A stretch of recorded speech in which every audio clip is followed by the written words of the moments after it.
Unidentified Anomalous Phenomena, or UAPs, will come to order. Welcome, everyone. Without objection, the Chair may declare a recess at any time. Additionally, without objection, the following members are waived onto the subcommittee for the purpose of participating in today's hearing. Mr. Burchett of Tennessee, Ms. Luna of Florida, Mr. Getz of Florida, Mr. Burleson of Missouri, Mrs. Ocasio-Cortez of New York, and Mr. Ogles of Tennessee. Without objection, so ordered. For today's subcommittee hearing, both the chair and ranking member will have 10 minutes for opening remarks. We may both be giving some of those minutes to other members of our party. I'm now going to recognize myself for 10 minutes. I'm actually going to try to get out of here in about 4, and then we'll give it to some of my friends over here. Good morning and welcome to the most exciting subcommittee in Congress this week, the Subcommittee on National Security, the Border, and Foreign Affairs, for discussion of unidentified anomalous phenomenon. I'd like to thank the brave military pilots and personnel, such as the witnesses on the panel today, for sharing their stories on how they have engaged UAPs, which has brought attention to this matter. Curiosity and speculation from all walks of life have generated interest in studying what UAPs are and what threats they may pose. I will say that when I was younger in school, I read a book, a 1966 book called Flying Saucers, Serious Business, and for a while, when I was a little bit younger, I thought it was the most important issue out there. The lack of a transparency regarding UAPs, which was one of the themes of that book,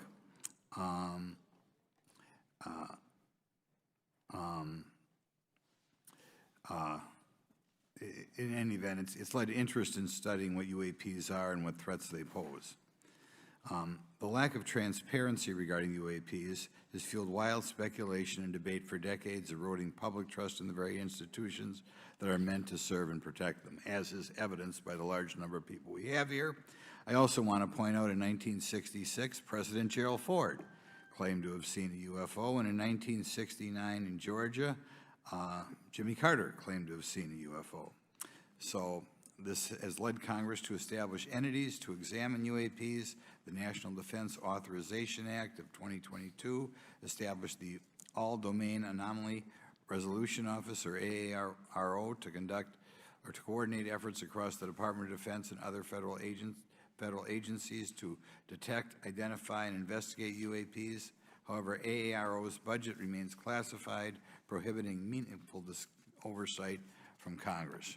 In addition to AARO's efforts, NASA is leading an independent study on UAPs that will identify how UAP data is gathered from both civilian and government entities that can be analyzed to shed light on the topic. However, despite these offices being established, there lies a pressing demand for government transparency and accountability that cannot be overlooked, and that's been a problem that's been around for 50 years. The Biden administration handling of the Chinese spy balloon that violated U.S. airspace is one example how the government is not prepared for these. The Biden administration's description of events has shown that the government continues not to be forthright.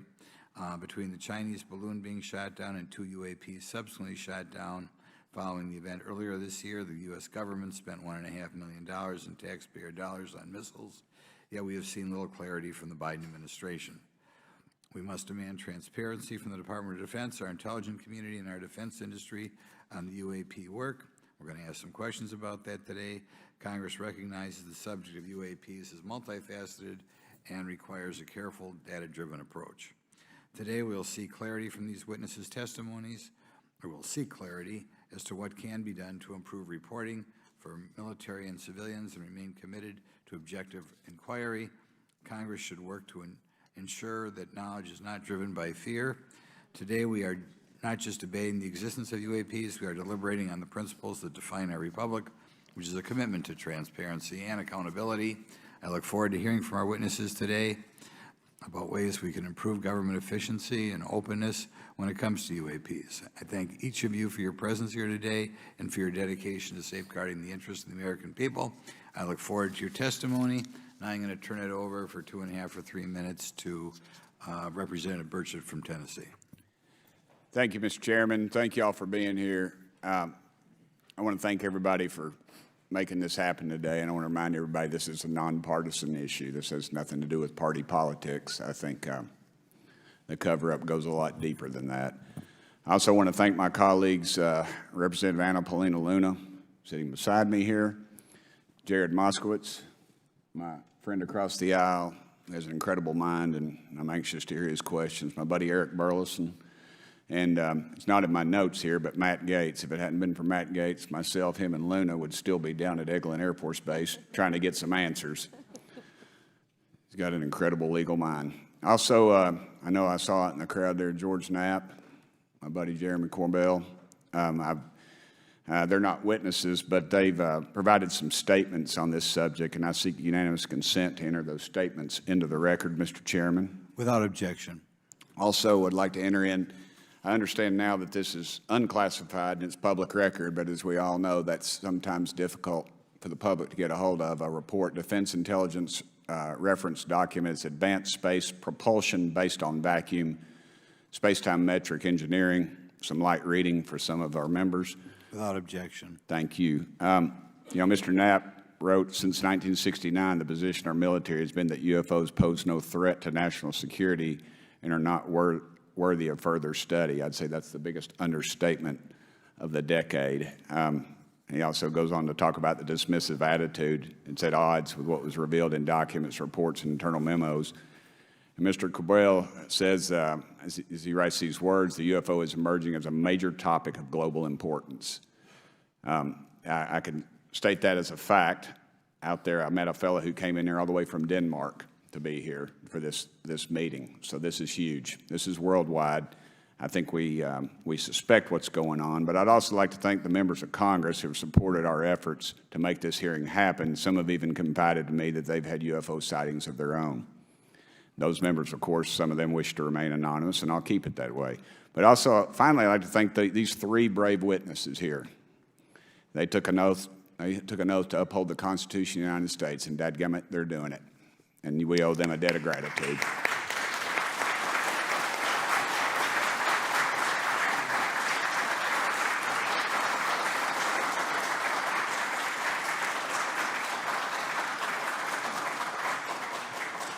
Y'all quit clapping. You're cutting in on my time. Just kidding. These folks, they've got nothing to gain from this, and I think you're going to find out that they've endured quite a few slings and arrows. We need to remember them in our prayers and their families. And I'm thankful to them for their honest testimonies. They have done interviews and appeared in documentaries like Accidental Truth to get their stories out there, and now they are all here to testify under oath for Congress. It's been so difficult to get here today. I've said, in the Baptist church, we'd say that the devil's in our way. And the devil has been in our way through this thing. We've run into roadblocks from members, from the intelligence community, the Pentagon. I proposed legislation to go in the FAA reauthorization that just said if an airline pilot has a sighting, that when he makes that report to the FAA, that it would come to Congress. But I was told that the intelligence community did not like that, and the amendment was not even heard in committee. I think it's time for this country to take back our country. We need to tell the folks at the Pentagon they work for us. Dadgummit, we don't work for them. And that's exactly the point. This is an issue of government transparency. We can't trust a government that does not trust its people. We're not bringing little green men or flying saucers into the hearing. Sorry to disappoint about half y'all. We're just going to get to the facts. We're going to uncover the cover-up, and I hope this is just the beginning of many more hearings and more people coming forward about this. And I yield back the remainder of my time. I think, is it to Representative Luna, Mr. Chairman, or is that? Yeah, we'll call Ms. Luna for her statement. The circumstances surrounding UAPs has captivated the attention of the American people for decades, ingrained in even the minds of our nation's leaders from Jimmy Carter to Barack Obama, Hillary Clinton to Donald Trump, Marco Rubio to Chuck Schumer, John Radcliffe to National Security Council officials. Yet from Roswell, New Mexico to the coast of Jacksonville, Florida, the sightings of UAPs have rarely been explained by the people who have firsthand accounts of these situations. This is largely due to the lack of transparency by our own government and the failure of our elected leaders to make good on their promises to release explanations and footage and mountains of overclassified documents that continue to be hidden from the American people. This isn't just how I feel. In fact, the American people largely believe that the government has actively covered up the truth about UAPs. One poll in particular found that 68% of Americans believe that the government is hiding information about UAPs and not being honest about what we know about them. And from my personal experience, I believe the same thing. Another poll found that nearly half Americans believe that the federal government is doing a very bad or somewhat bad job of dealing with reports of UFO sightings.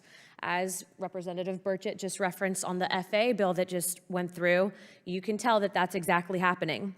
Considering the thousands of testimonies and videos taken on people's phones and eyewitnesses' accounts made by credible witnesses such as doctors, pilots, scientists, and active duty service members, it is unacceptable to continue to gaslight Americans into thinking that this is not happening or that the potential of intelligent life forms exists other than humans.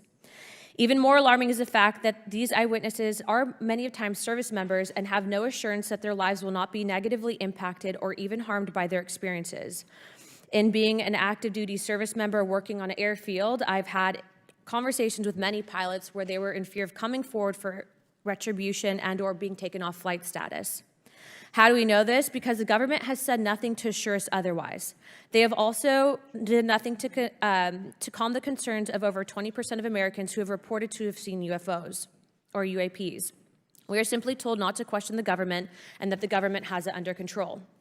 Today is the first hearing of its kind where we will attempt to get down to the bottom of what is actually happening with UAPs. But we will hear from people who have had personal sightings rather than Pentagon bureaucrats who have always been sent to stonewall our investigations. Just so that the press knows and the people know, we were even denied access to a classified briefing in a SCIF prior to this hearing due to the amount of hoops that we had to jump through to grant temporary clearance to witness Grusch, who has knowledge of classified information. It is time to have an open-minded discussion on this topic, to hear the evidence and understand the magnitude of what this means not just for our nation, but for humanity. Thank you, Chairman. I yield back the rest of my time. Thank you very much, and I'd like to thank you and Mr. Burchett for bringing this topic to my attention. Now we'll recognize National Security Subcommittee Ranking Member Garcia for 10 minutes. Well, thank you, Mr. Chairman, and I want to thank first our witnesses for joining us today. I want to begin by thanking you all for your service to our country and for sharing your voices today and your courage to be here as well. To Mr. Graves, particularly grateful to you to spend some time that we had for you to share with candor some of your experiences, so I appreciate that as well. I do want to thank all the members of our subcommittee today and also those that are here and have waved on for their incredible interest in this issue, particularly to Congressman Burchett. I know that your leadership has brought us to this place today, and I want to thank you for that, as well as everyone else that's been engaged in this work. I also want to thank the oversight staff, who I know has been working very hard to ensure that today's hearing is serious, that it's transparent, and that it also provides appropriate answers, as our oversight body always demands. Now, it's really important that we're here in a bipartisan way to have this conversation, which really, to the heart of it, is about national security and key to the subcommittee's core purpose. This is the subcommittee on national security of the Oversight Committee. Now, our witnesses will testify today that UAPs have posed a serious safety threat, and we must understand this. More broadly, we're dealing with real questions that get to the heart of our faith in government. Faith in our institutions, as we all know, is at an all-time low. Partisanship and alternative facts make it too easy to doubt narrative or our institutions. But this hearing will offer the public unique perspectives, building on years of reporting by both federal agencies and the independent media.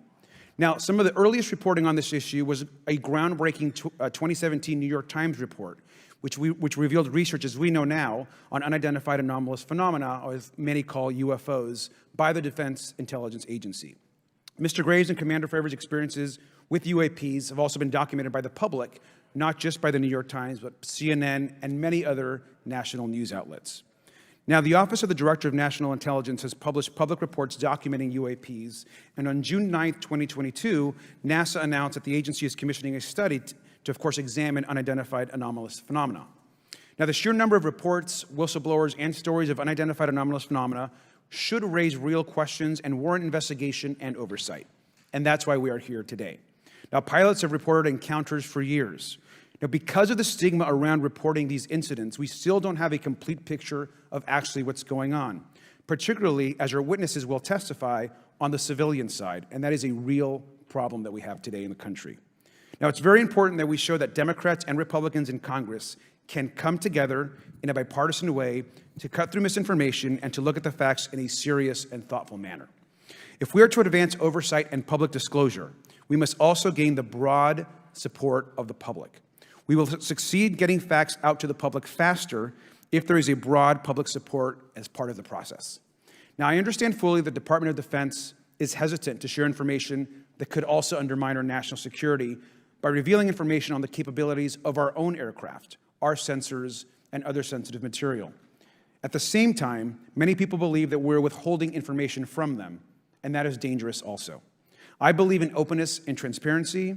That is also the role of Congress, and I want to trust that the American people will be able to weigh the evidence and make up their own minds.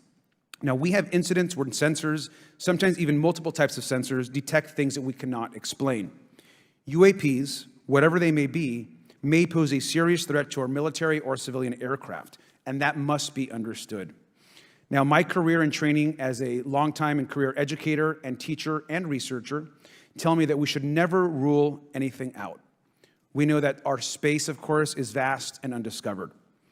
I also want to note that Mr. Sean Kirkpatrick, director of the All-Domain Anomaly Resolution Office, the component of the DoD office that investigates UAP data, has testified before the Senate this year that his unit has found no evidence of extraterrestrial activity. NASA has also stated that they don't have evidence of extraterrestrial life either, and we've heard this, of course, from some of our government agencies. And we should remind viewers and witnesses, which I think is really important, that we also cannot share classified information in public settings. But questions, of course, remain that people want to see data and information for themselves. The enormous interest in the hearing today underscores the importance of a fair and open look at the evidence from witnesses who can share their unique perspectives. Now, I know I certainly have a lot of questions, and I know that all the members of our committee do as well. We should come to this hearing with an open mind, and we should not let our existing ideas restrict us on either side. I hear over and over from many agencies the stigma around reporting and investigating UAPs prevents us from getting real answers. We know that whistleblowers have reported harassment, intimidation, or stigma as well, and this is not acceptable. If people can't report incidents which would have national security or safety implications, then that also has serious consequences for us. As ranking member of this subcommittee, I know my job would be completely impossible if whistleblowers or others feel intimidated to come before this committee. We can't be afraid of asking questions, and we can't be afraid of the truth. I'm proud to say that this hearing builds upon bipartisan work by members of the House and Senate dating many years back, which has sought to increase awareness within the Department of Defense and to mandate more of Congress of UAPs. We know the Senate is taking up an amendment to their defense authorization bill, which will create a commission with broad declassification authority, and we should all agree that that is an important step. Members of both parties and senior officials in multiple administrations have taken an interest in this issue, and we're proud to carry and build that confidence in the American people. This hearing will also not be the end of this discussion, but a new chapter and start to years and years of work that many folks, both in the public and within government, have been working on. We should encourage more reporting, not less, on UAPs. The more we understand, the safer we will be.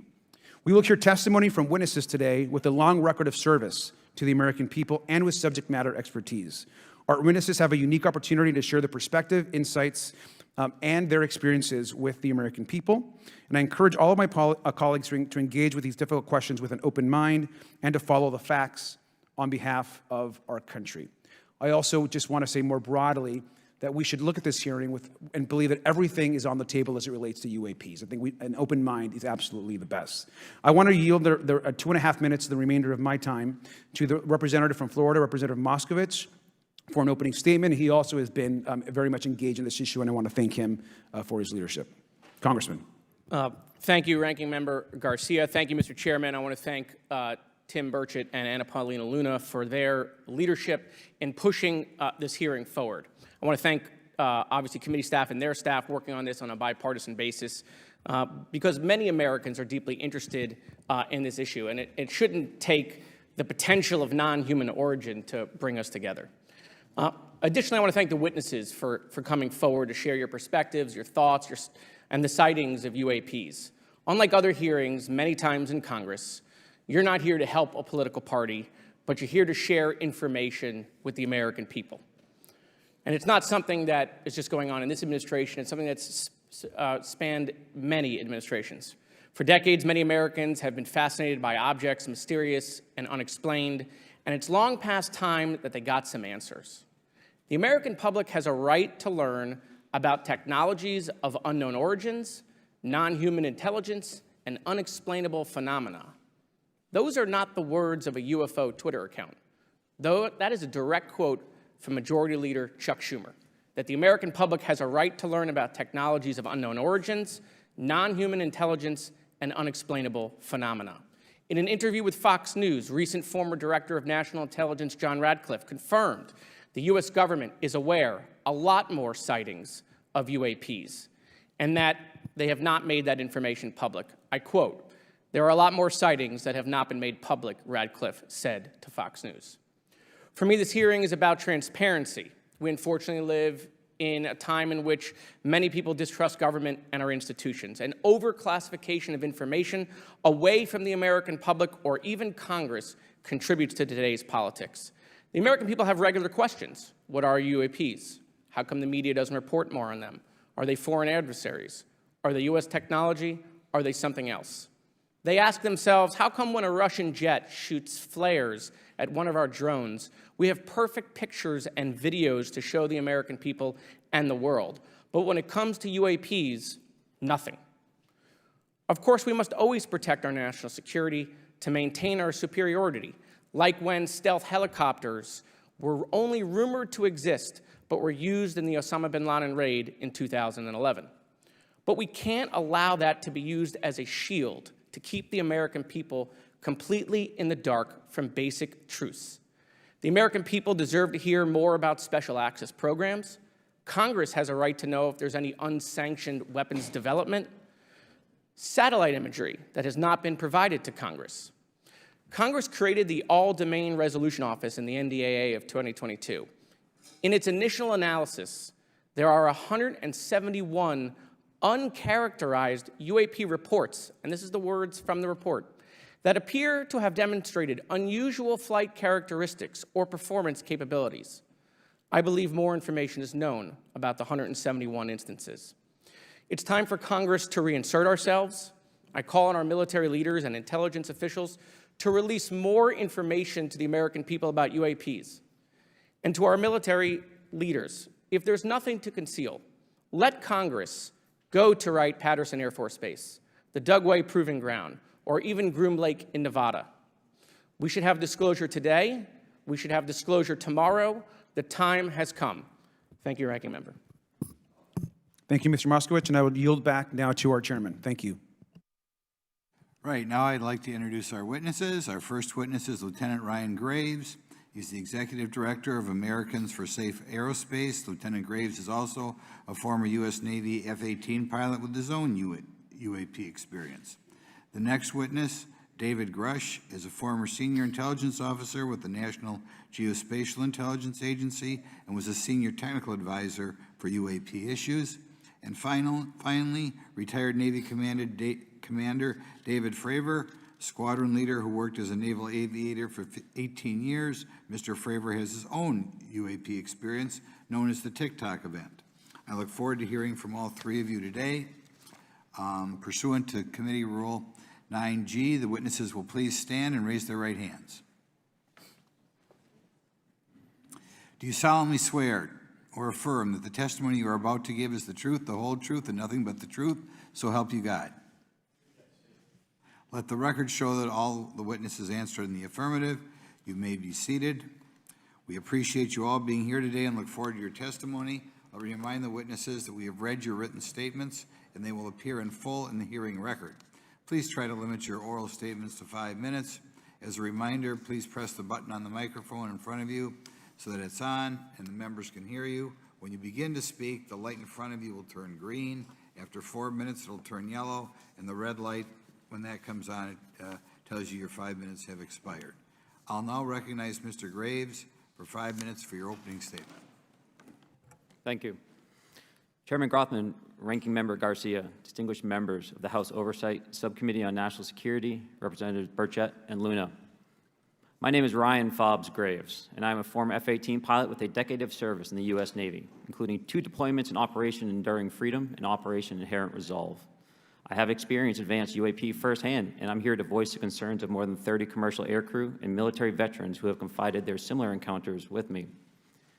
Today, I would like to highlight 3 critical issues that demand our action. As we convene here, UAP are in our airspace, but they are grossly underreported. These sightings are not rare or isolated, they are routine. Military aircrew and commercial pilots, trained observers whose lives depend on accurate identification, are frequently witnessing these phenomena. The stigma attached to UAP is real and powerful and challenges national security. It silences commercial pilots who fear professional repercussions, discourages witnesses, and is only compounded by recent government claims questioning the credibility of eyewitness testimony.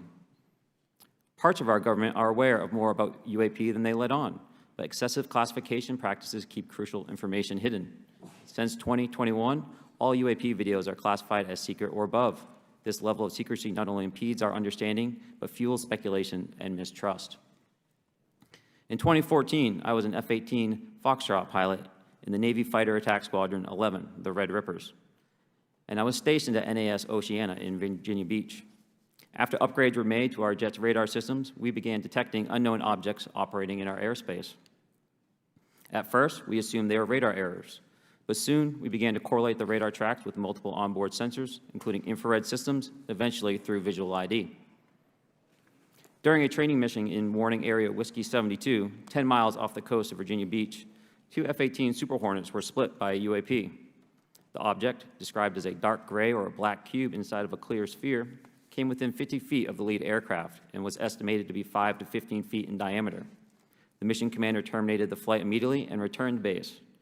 Our squadron submitted a safety report, but there was no official acknowledgment of the incident and no further mechanism to report the sightings. Soon, these encounters became so frequent that aircrew would discuss the risk of UAP as part of their regular pre-flight briefs. Recognizing the need for action and answers, I founded Americans for Safe Aerospace. The organization has since become a haven for UAP witnesses who were previously unspoken due to the absence of a safe intake process. More than 30 witnesses have come forward, and almost 5,000 Americans have joined us in the fight for transparency at safeaerospace.org. The majority of witnesses are commercial pilots at major airlines. Often, they are veterans with decades of flying experience. Pilots are reporting UAP at altitudes that appear above them at 40,000 feet, potentially in low Earth orbit or in the gray zone below the Kármán line, making inexplainable maneuvers like right-hand turns and retrograde orbits or J-hooks. Sometimes these reports are reoccurring, with numerous recent sightings north of Hawaii and in the North Atlantic. Other veterans are also coming forward to us regarding UAP encounters in our airspace and oceans. The most compelling involve observations of UAP by multiple witnesses and sensor systems. I believe these accounts are only scratching the surface, and more will share their experiences once it is safe to do so. In closing, I recognize the skepticism surrounding this topic. If everyone could see the sensor and video data I witnessed, our national conversation would change. I urge us to put aside stigma and address the security and safety issue this topic represents. If UAP are foreign drones, it is an urgent national security problem. If it is something else, it is an issue for science. In either case, unidentified objects are concerned for flight safety. The American people deserve to know what is happening in our skies. It is long overdue. Thank you. Mr. Grusch? Mr. Chairman, ranking members and congressmen, thank you. I'm happy to be here. This is an important issue, and I'm grateful for your time. My name is David Charles Grusch. I was an intelligence officer for 14 years, both in the U.S. Air Force, both active duty, Air National Guard, and Reserve, at the rank of major, and most recently from 2021 to 2023, at the National Geospatial Intelligence Agency, NGA, at the GS-15 civilian level, which is the military equivalent of a full bird colonel. I was my agency's co-lead in Unidentified Anomalous Phenomena and Transmedium Object Analysis, as well as reporting to the UAP Task Force, UAPTF, and eventually, once it was established, the All-Domain Anomaly Resolution Office, AARO. I became a whistleblower through a PPD 19 urgent concern filing in May 2022 with the Intelligence Community Inspector General. Following concerning reports from multiple esteemed and credentialed current and former military and intelligence community individuals that the U.S. government is operating with secrecy above congressional oversight with regards to UAPs. My testimony is based on information I've been given by individuals with a long-standing track record of legitimacy and service to this country, many of whom also have shared compelling evidence in the form of photography, official documentation, and classified oral testimony to myself and my various colleagues. I have taken every step I can to corroborate this evidence over a period of 4 years while I was with the UAP Task Force and do my due diligence on the individual sharing it. This is because of these steps, I believe strongly in the importance of bringing this information before you. I am driven by a commitment of both to truth and transparency, rooted in our inherent duty to uphold the United States Constitution and protect the American people. I'm asking Congress to hold our government to this standard and thoroughly investigate these claims. But as I stand here under oath now, I am speaking to the facts as I've been told them. In the U.S. Air Force, in my National Reconnaissance Office, NRO, reservist capacity, I was a member of the UAP Task Force from 2019 to 2021. I served at the NRO Operations Center on the Director's Briefing staff, which included the coordination of the Presidential Daily Brief and supporting variety of contingency operations, which I was the Reserve Intelligence Division Chief backup. In 2019, the UAP Task Force Director asked me to identify all special access programs and controlled access programs, also known as SAPs and CAPs, we needed to satisfy our congressionally mandated mission, and we were direct report at the time to the DepSecDef.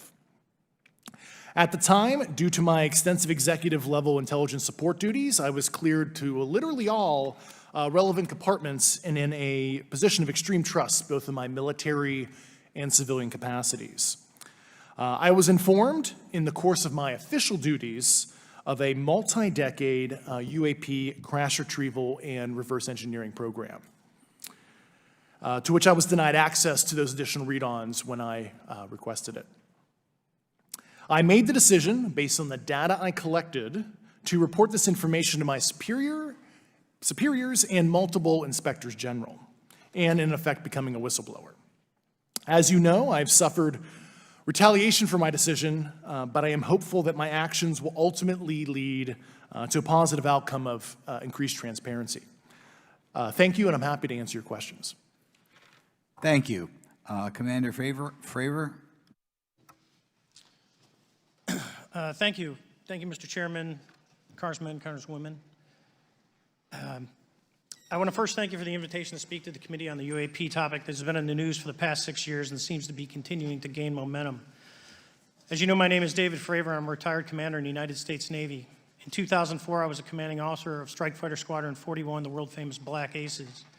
We were attached to Carrier Wing 11, stationed on board the USS Nimitz, and had begun a 2-month workup cycle off the coast of California. On this day, we were scheduled for a 2v2 air-to-air training with the USS Princeton as our control. When we launched off Nimitz, my wingman was joining up. We were told that the training was going to be suspended and we were going to proceed with real-world tasking. As we proceeded to the west, the air controller was counting down the range to an object that we were going to, and we were unaware of what we were going to see when we arrived.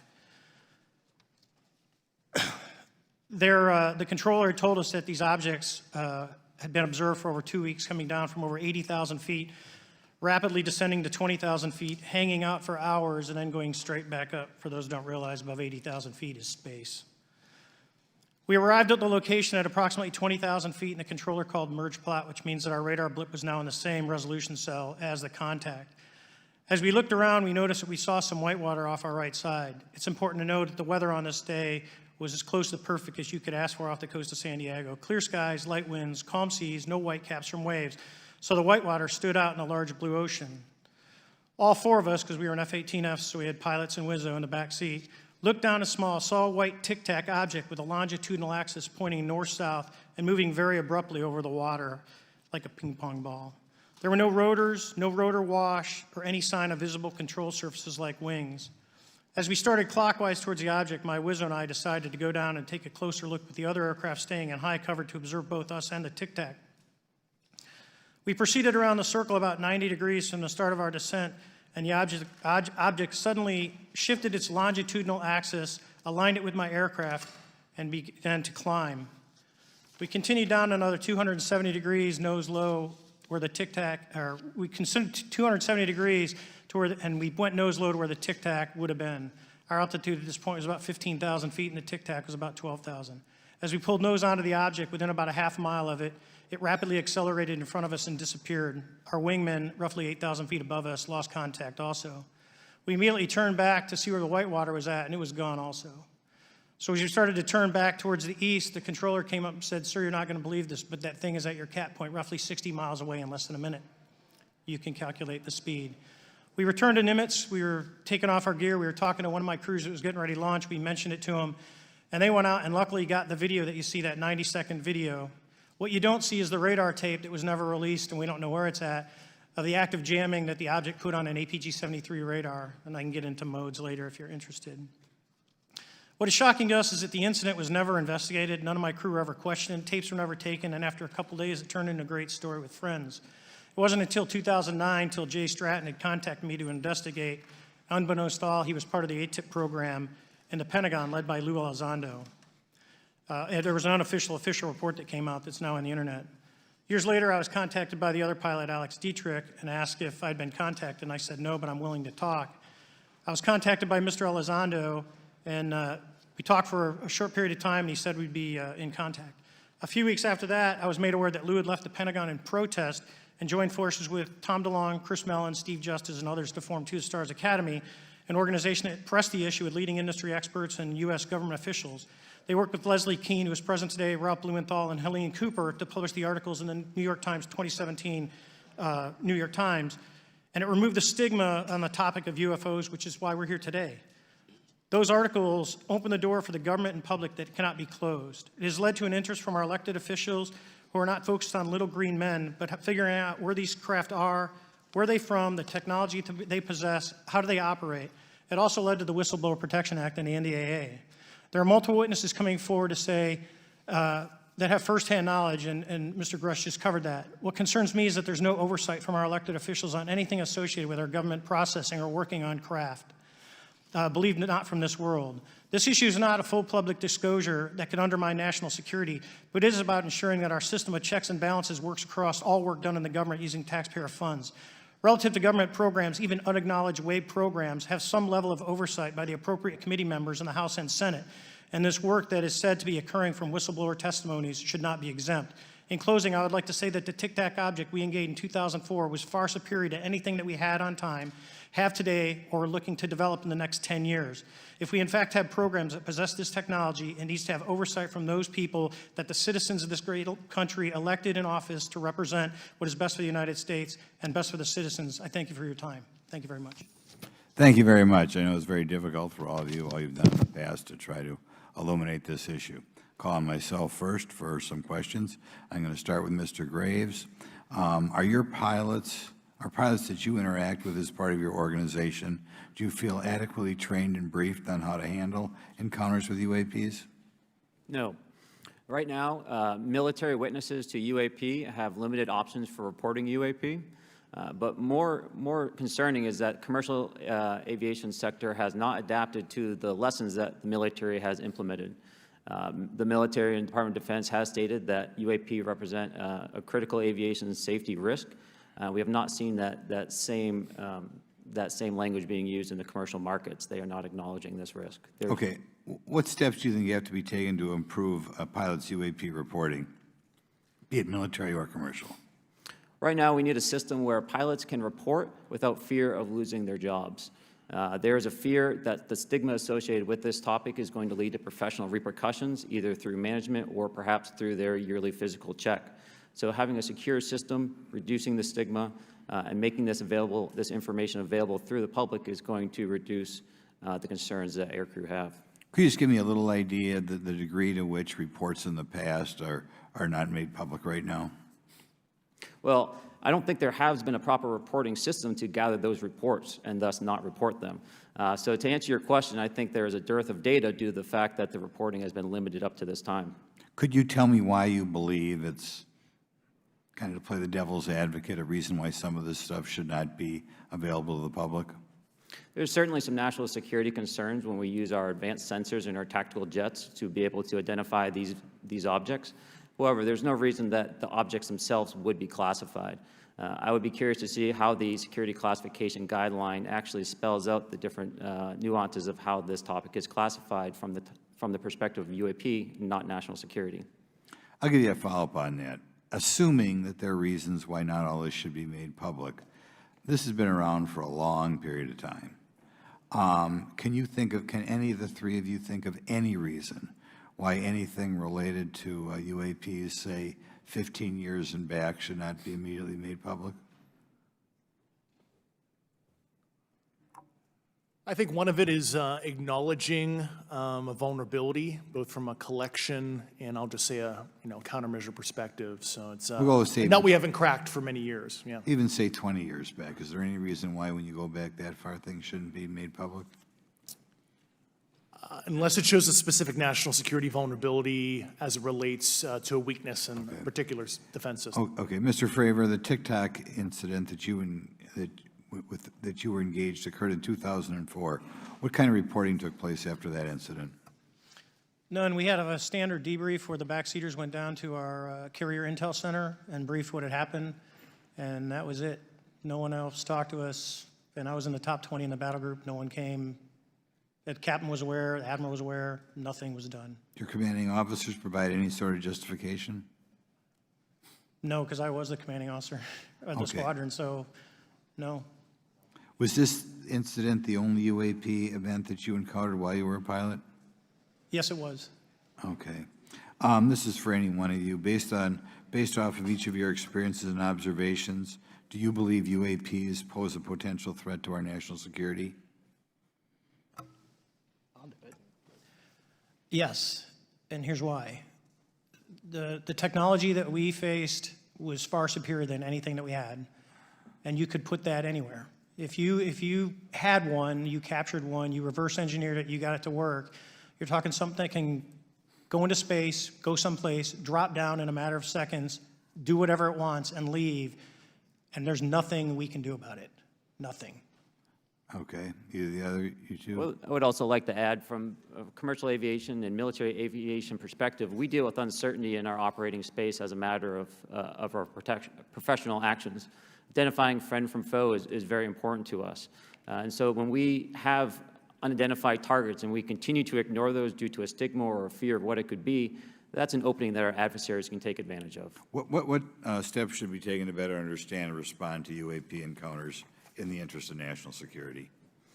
There needs to be a location where this information is centralized for processing, and there needs to be a two-way communication loop so the operators on the front end have a feedback and can get best practices on how to process information, what to do, and to ensure that their reporting is being listened to. Right now, okay. there is not a lot of back and forth. Mr. Grusch, in your complaint to the Intelligence Community Inspector General, you claim that you believe information is being hidden. What kind of information do you think was hidden, and do you think it should remain hidden? Yes, I can speak to that very briefly in an unclassified manner. As you know, the preponderance of my complaint was classified to the intelligence communities. Both material acquisition and exploitation activity, also baselining the UAPs but not sharing it with intelligence professionals that are actually doing step briefs to pilots, that kind of information. Yeah. Okay. Thank you very much. Now we'll go to Mr. Garcia. Thank you. Again, thank you all for your service and for testifying today. Want to just talk about UAPs as it relates to what we're seeing in the pilots' interaction with UAPs. Particularly, Mr. Graves, one of the, I think, concerns that for members of this committee is this idea that pilots, there's no system to actually report UAPs and the stigma around pilots. And so can you just briefly, you mentioned that you're working with 30 pilots right now that have had encounters with UAPs, but you've also, I believe, discussed and know of many more pilots. This is just those that you're currently working with. Is that correct? Can you expand on that? Certainly. I'll break that down in two ways. First, when we were first experiencing these objects off the eastern seaboard in the 2014 to 2015 time period, anyone that had upgraded their radar systems were seeing these objects. So there was a large number of my colleagues that were detecting these objects off the eastern seaboard. They were further correlating that information with the other onboard sensors, and many of them also had their own eye sightings as well of these objects. Now, that was our personal firsthand experience at the time. Since then, as I've engaged this topic, others have reached out to me to share their experiences, both on the military side as well as the commercial aviation side. On the military aviation side, veterans that have recently got out have shared their stories and have expressed how the objects we were seeing in 2014, 2015 continued all the way to 2019, 2020, and beyond. And so it became a generational issue for naval aviators on the eastern seaboard. This was something we were briefing to new students. This is something that was included in the notice to airmen to ensure that there was no accidents. And now with commercial aviators, they are reaching out because they're having somewhat similar experiences as our military brothers and sisters, but they do not have any reporting system that they can send us to.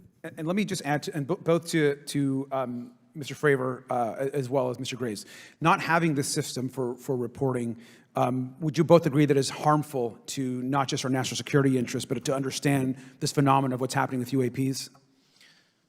I think it's actually a travesty that we don't have a system to correlate this and actually investigate. You know, so if you took the East Coast, you know, there's coastal radars out there that monitor our air defense identification zone, so out to 200 miles. They can track these, you know, so when you see them, they could actually go and pull that data and get maneuvering. And instead of just having the airplanes, there's other data sources out there. And I've talked to other government officials on this. So you need a centrally located repository that these reports go to. So if you just stuck it in DOD, you wouldn't get anything out of the Intelligence Committee because they have a tendency to not to talk. But if you had a central location where these reports would come in, not just military, but also commercial aviation, because there's a lot of that going on, especially if you talk to anyone that flies from here to Hawaii, over the Pacific, they see odd lights. So I think you need to develop something that allows you a central point to collect the data in order to investigate. Mr. Graves? I would concur with everything Mr. Fravor said.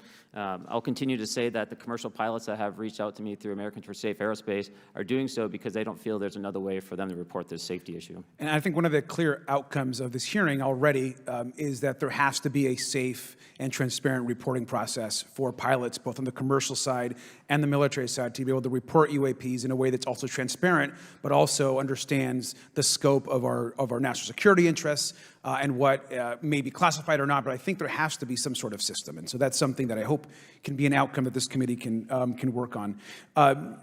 Is there anything else for the two of you briefly beyond this reporting system that you think that we can do as a government to encourage and facilitate more civilian reporting? I think we're doing it right now. Okay, great. I think this hearing is going to show the American people that their government takes this topic seriously. And how about civilians that may not be pilots? What kind of process could be in place for civilians who are not pilots, who may have UAP encounters? Do either of you have any suggestions that could facilitate that?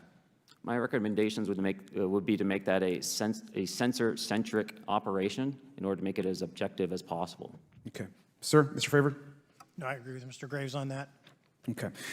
Just briefly, I also just want to note, particularly for the two pilots, and I have a question for Mr. Grusch. One of the things that I found fascinating in our discussion, Mr. Graves, last night as well, is that you both described UAPs and formations and the way they are observed in space or in our air, and the way that they move is essentially ways in which current technology or aircraft that we know of are unable to actually function or move. And so will you just, for the public record, again, once again, just briefly just either describe or note that aircraft that are being witnessed, particularly by the 30 folks that you're working with, are essentially outside the scope of anything that we know of today and the technology we have today. Mr. Graves, Mr. Fravor? Yes, the objects that are being seen by commercial pilots are performing maneuvers that are unexplainable due to our current understanding of our technology and our capabilities as a country, and that applies for the military as well. Mr. Fravor? Yeah, I concur with that. We have nothing that can stop in midair and go the other direction, nor do we have anything that can, like in our situation, come down from space, hang out for 3 hours, and go back up. Thank you. My last question, and sometimes I know that you have also said some of these answers in the past, but we're trying to get them on the public record as well, which is really important. Mr. Grusch, finally, do you believe that our government is in possession of UAPs? Absolutely, based on interviewing over 40 witnesses over 4 years. And where? I know the exact locations, and those locations were provided to the Inspector General and some of which to the intelligence committees. I actually had the people with the firsthand knowledge provide a protected disclosure to the Inspector General. Thank you. And Mr. Chairman, I would just say that I think that these questions are important questions, and I look forward to being involved in the process to get those answered. I know there'll be a lot of questions from other committee members, so I yield back. Thank you. We'll go to Mr. Burchett himself. Thank you, Mr. Chairman. Thank you, Mr. Garcia. I would like to have you on my legislation to do just that on the reporting, and we'll get together on that. Maybe you can be my co-sponsor on that. That'd be really cool. Thank you for those great questions. Mr. Graves, again, I'd like to know, how do you know that these were not our aircraft? Some of the behaviors that we saw in a working area, we would see these objects being at 0.0 Mach, that's 0 airspeed, over certain pieces of the ground. So what that means, just like a river, if you throw a bobber in, it's going to float downstream. These objects were staying completely stationary in Category 4 hurricane winds. These same objects would then accelerate to supersonic speeds, 1.1, 1.2 Mach, and they would do so in very erratic and quick behaviors that I don't have an explanation for. Okay. Have you spoken to commercial and military pilots that have seen these off of our East Coast? I have. Okay. Mr. Fravor, I noticed that in the Tic Tac video, it's Tic Tac like the candy, not TikTok like the Chinese Communist app. That's correct. Yes, sir. I just want to make that because my daughter corrected me on that and called me a boomer and said, "Hey, boomer," and I said, "No, baby, it's Tic Tac like the candy. You're gonna have to just look it up." And but now I would also like to say today is a day of many firsts. It's a miracle that we're having this meeting, and it's also a miracle that my wife has put up with me for 9 years today. Today is my anniversary, so I want to tell my wife happy anniversary and that I love her very much. As she likes to say, this 9 years have been the best 2 years of her life. So, thank you. Mr. Fravor, what astonished you the most about the flight capabilities of these Tic Tac, very briefly? The performance, absolute performance. It was. And you're not aware of any other objects that anybody in the world has, in this world, that has those capabilities? No, I think it's far beyond actually our material science that we currently possess. Are you aware of any other reconnaissance platforms that have tracked or recorded the Tic Tac's maneuvers, maybe the NORAD system or any of the others? I am not. Okay. Mr. Grusch, thank you for being here, brother. Thank you all very much. Have you faced any retaliation or reprisals for any of your testimony or anything on these lines? Yeah, I have to be careful what I say in detail because there is an open whistleblower reprisal investigation on my behalf, and I don't want to compromise that investigation by providing anything that may help provide somebody information. But it was very brutal and very unfortunate, some of the tactics they used to hurt me both professionally and personally, to be quite frank. Yeah. It's very unfortunate, as they say, when you're over the target, that's when they do the most firing at you. Do you have any personal knowledge of people who have been harmed or injured in efforts to cover up or conceal these extraterrestrial technology? Yes. Personally. Have anyone been murdered that you would that you know of or have heard of, I guess? I have to be careful asking that question. I directed people with that knowledge to the appropriate authorities. Maybe in a, if we could get in a confidential area, SCIF, we could talk about that. But unfortunately, we were denied access to the SCIF, and that's very unfortunate in this scenario. Mr. Fravor, do you believe that you witnessed an additional object under the water in relation to your encounter? I will say we did not see an object. There was something there to cause the whitewater, and when we turned around, it was gone. So there was something there that obviously moved. Okay, it was not the same object though that you were looking at, correct? No, we actually joked that the Tic Tac was communicating with something when we came back, and because the whitewater disappeared. We were in another instance. We're told about the capabilities of a jamming during viewing of when there were some people chasing some of these objects. Did you experience any of that jamming or interrupting your radar or weapons system? My crew that launched after we landed experienced significant jamming to the APG-73 radar, which was what we had on board, which is a mechanically scanned, very high-end system prior to the APG-79. And yes, it did pretty much everything you could do: range, velocity, aspect, and then it spit the lock, and the targeting pod is passive. That's what we were able to get the video on. I'm about to run out of time, but are you aware of any of our enemies that have that capability? No. Okay, I would also like to note for the record that, like George Knapp, breaking Area 51, he's the reason I knew about that, and the reason I know about the Tic Tacs is Leslie Keene from New York Times article, and I would encourage everybody to read that. Thank you, Mr. Chairman. I yield back to you for no time. Very good. Mr. Raskin? Thank you, Mr. Chairman. Mr. Graves, you reported UAP encounters during training flights, I think, and have since come forward to warn the Pentagon that these encounters may be putting pilots at risk. My first question is, you've identified these as taking place on the East Coast. Is it just on the East Coast where these encounters have been reported? No. Since the events initially occurred, I've learned that the objects have been detected essentially where all operations, Navy operations, are being conducted across the world. And that's from the Ultimate Anomaly Resolutions Office reporting. All right, can you describe your experience after you decided to come forward and go public with your experience? Certainly. Like many others, in 2017, I saw the New York Times article come out as well.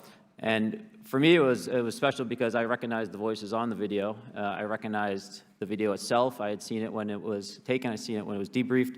And so that was kind of shook me because I realized that this problem was still ongoing. And so I reached out to colleagues back on the East Coast and realized that this was still a safety risk that they were dealing with, that they had essentially hit a wall with how they could move forward on this conversation. It was at that point when I decided to try to move the conversation forward myself. Are there common characteristics to the UAPs that have been cited by different pilots, and can you describe what the convergence of descriptions is? Certainly. We were primarily seeing dark gray or black cubes inside of a clear sphere. I'm sorry, dark gray or black cubes? Yes, inside of a clear sphere, where the apex or tips of the cube were touching the inside of that sphere. And that was primarily what was being reported when we were able to gain a visual tally of these objects. And that occurred over almost 8 years. And as far as I know, it's still occurring. I take it that you're arguing what we need is real transparency in a reporting system so we can get some clarity on what's going on out there, because there are many pilots in your situation, but we should have a way of developing a systematic inventory of all of such encounters. Is that right? Yes, and I think we need both transparency and the reporting. We have the reporting, but we need to make sure that information can be promulgated to commercial aviation as well as the rest of the populace. Mr. Grusch, what about you? What was your experience after you came forward? Well, it's only been about 2 months or so, so I guess my experience has been overwhelming support from former colleagues of mine that have privately messaged me, and I do appreciate that. But I do have knowledge of active planned reprisal activity against myself and other colleagues, and it's very, very upsetting to me. Coming from where? Certain senior leadership at previous agencies I was associated with. And that's all I'll say publicly, but I can provide more details in a closed environment. Okay. Well, I hope you understand that there would be bipartisan rejection of any attempt to vilify, demonize, or engage in other reprisals against our witnesses and people who are telling the truth from their perspective. Yeah, there were certain colleagues of mine that were brutally administratively attacked, and it actually makes me very upset as a leader to see that happen to other coworkers and actually superiors of mine over the last 3 years. How do you account for that response? That seems like a bizarre response. I call it administrative terrorism. That's their quiver, their tool in the toolbox to silence people, especially the career government service cares about their career, cares about their clearance, their reputation to climb the ladder. And when you threaten that career path, a lot of people back off. But I'm here to represent those people. So, Mr. Fravor, what about you? What has your experience been since you've come forward with your perspective on this? Actually, I've been treated very well. And the 6 people that were involved, myself included, all of them have or will be retiring from the military as 05s or 06s. And all my friends that are very senior, 3 and 4 stars, I've talked to them. They believe, they understand there's a problem. But no, I was actually treated really well. And what is your general interpretation of these phenomena, or what is your current thinking of trying to make sense of them? Well, I'll say, I'm not like a UFO fanatic. It's not me. But I will tell you that what we saw with 4 sets of eyes over a 5-minute period, still, there's nothing, we have nothing close to it. It was amazing to see. I told my buddy I wanted to fly it, but yeah, it's just an incredible technology. All right, Mr. Chairman, thank you very much. I'll yield back to you. Thanks. On to Ms. Luna. Mr. Grusch, in speaking to you yesterday, I just wanted to follow up on Representative Raskin's questions. In the last couple of years, have you had incidences that have caused you to be in fear for your life for addressing these issues? Yes, personally. Okay. Yeah. I just want everyone to note that he's coming forward in fear of his life. To put in perspective, if they were really not scared about this information coming out, why would someone be intimidated like that? To your knowledge, are NHIs working with adversarial foreign governments in either technology exchange programs or back engineering programs? I don't have data on that. I'm not sure. Have you heard or you had people come forward to present that evidence? Not that particular evidence that you just espoused. Okay, on the 19th of April, Dr. Kirkpatrick, head of AARO, had said that he did not find any evidence of UAPs. You also stated that you had, in your interview, that you had briefed him on information that you were uncovering, but that he did not follow up with you. Were the items that you divulged to him pertinent to national security? Yes, him and I had a classified conversation in April 2022 before he took over AARO in July 2022, and I provided him some concerns I had. Do you know why he might not have followed up with you? Unfortunately, I cannot read his mind. I wish he did. I was happy to give sage counsel to him on where to look when he took the helm of AARO. Okay, and then my last question for you before I move to Mr. Graves is you received prior approval from the Defense Department to speak on certain issues, correct? Correct, through DOPSR, DoD Pre-Publication and Security Review, and I just want to remind the public, they're just looking from a security perspective. These are my own personal views and opinions, not the department's. Okay, I'm asking that though mainly because I think that there are many people that would like to discredit you. So it does bring a certain amount of credibility to your testimony. I'm required by law to do that as a former intelligence officer, or I go to jail for revealing classified information. Yeah, we don't want you to go to jail. My next question would actually be for Mr. Graves. Can you please explain to me in detail the event that occurred at Vandenberg Air Force Base? Certainly. In the 2003 timeframe, a large group of Boeing contractors were operating near one of the launch facilities at Vandenberg Air Force Base when they observed a very large 100-yard sided red square approach the base from the ocean and hover at low altitude over one of the launch facilities. This object remained for about 45 seconds or so before darting off over the mountains. There was a similar event within 24 hours later in the evening. This was a morning event, I believe 8:45 in the morning. Later in the evening, post-sunset, there were reports of other sightings on base, including some aggressive behaviors. These objects were approaching some of the security guards at rapid speeds before darting off. And this is information that was received through one of the witnesses that have approached me at Americans for Safe Aerospace. Was this documented in any official form, whether it was a police blotter? Yes, they had official documentation and records from the event that the witness held over the years. And I'm not going to ask you to do it right now for time reasons, but you'd be able to sketch what was witnessed, correct? And have you seen that before on any other equipment and or during your flight time? I have not seen what they've described. This object was estimated to be almost the size of a football field, and I have not seen anything personally that large. Okay, and then another question on follow-up referencing the gimbal video Go Fast incident. Can you just clarify, because to our understanding, the footage was actually cut off at a certain point, but what happens at the end of that video, just for those Americans specifically that are wanting to know about the rest of that footage? Certainly. There was some uncertainty or instability with the object. It seemed to rock a bit, and that's the last I had seen of the video. Much of the data that I would recommend be analyzed would consist of radar data that would provide precise kinematics on the object, as well as the fleet of objects that were operating nearby. Okay, and follow-up, in regards to the reporting procedures that Mr. Garcia had addressed on, as well as Representative Burchett, with the FAA, to your understanding, pilots that are seeing this, commercial airline pilots, are they receiving cease and desist letters from corporations for coming forward with information in regards to safety for potential airline passengers? I have been made privy to conversations with commercial aviators who have received cease and desist orders. So the American public should know that corporations are putting their own reputations on the not the line, but ahead of the safety of the American people. And I think, would you agree with that statement? It appears so. Okay. And I guess this would be my last, I'm out of time. I yield. I'll be back. Good. Mr. Moskowitz. Thank you, Mr. Chairman. Gentlemen, let's talk about the laws of physics for a second. Mr. Graves and Commander Fravor, I heard you talk about speed. When those objects broke the sound barrier, did they make a sonic boom? I was in a jet. You can't hear anything. It's kind of loud in there.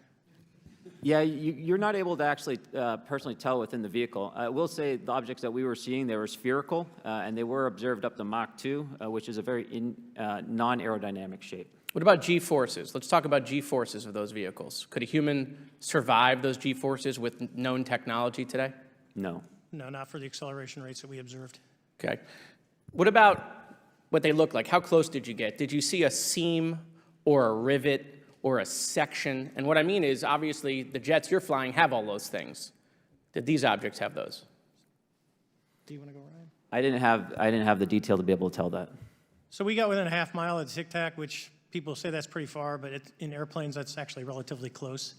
No, it was perfectly white, smooth, no windows, although when we did take the original FLIR video that is out there, when you put it on a big screen, it actually had two little objects that came out of the bottom of it. But other than that, no windows, no seams, no nothing. Mr. Grusch, as a result of your previous government work, have you met with people with direct knowledge or have direct knowledge yourself of non-human origin craft? Yes, I personally interviewed those individuals. Mr. Grusch, as a result of your previous government work, have you met with people with direct knowledge or have direct knowledge yourself about ATs, advanced technologies that the U.S. government has? Based on conventional advanced tech, I was briefed to the preponderance of the Defense Department's both space and aerospace compartmented programs, yeah. Do you have knowledge or do you have reason to believe that there are programs in the advanced tech space that are unsanctioned? Yes, I do. Okay. Yeah. And when you say that they're above congressional oversight, what do you mean? Complicated question. So there's, some, I would call it abuse here. So congressional oversight of conventional special access programs, so I'll use Title 10, so DOD as an example, right? So 10 U.S. Code Section 119 discusses congressional oversight of SAPs, discusses the DepSecDef's ability to waive congressional reporting. However, the Gang of Eight is at least supposed to be notified if a waived or waive-bigoted unacknowledged SAP is created, and that's public law. Well, so that how does, I don't want to cut you off, but how does a program like that get funded? I will give you generalities. I can get very specific in a closed session, but misappropriation of funds and Does that mean self-fund. that there is money in the budget that is said to go to a program, but it doesn't, and it goes to something else? Yes, I have specific knowledge of that. Yep. Do you think U.S. corporations are overcharging for certain tech they're selling to the U.S. government, and that additional money is going to programs? Correct, through something called IRAD. Okay. Satellite imagery. Let's talk about satellite imagery. We have satellites all over the place, some that we're aware of and many that we're not aware of, right? We're taking pictures of everything at every point and second. Mr. Grusch, are you aware, do you have direct knowledge, or have you talked to people with direct knowledge that there are satellite imagery of these events? That was one of my primary tasks at NGA, since we process, exploit, and disseminate that kind of information. I've seen multiple cases, some of which, to my understanding, and of course, I left NGA in April, so that's my information cutoff date. But I personally reviewed both what we call overhead collection and from other strategic and tactical platforms that I could not even explain prosaically. And I have a degree in physics, by the way, as well. And I am aware that you guys have not seen these reports, unfortunately. And I don't know why. Do you have direct knowledge, or you've spoken to people with direct knowledge that this imagery applies to crash sites, crash imagery? I can't discuss that in an open session. Okay. Do you have any information that the U.S. government is involved in a disinformation campaign to deny the existence of certain UAPs? I can't go beyond what I've already stated publicly in my News Nation interview because it touches other sensitivities. Okay. I'll yield the balance of my time back. Thank you, Mr. Chairman.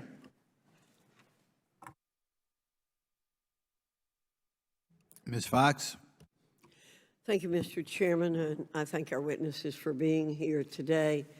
Mr.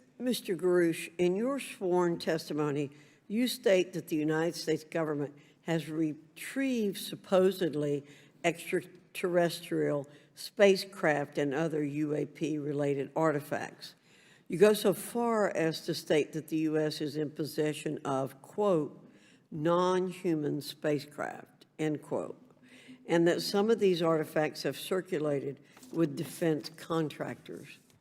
Several other former military and intelligence officials have come forward with similar allegations, albeit in non-public settings.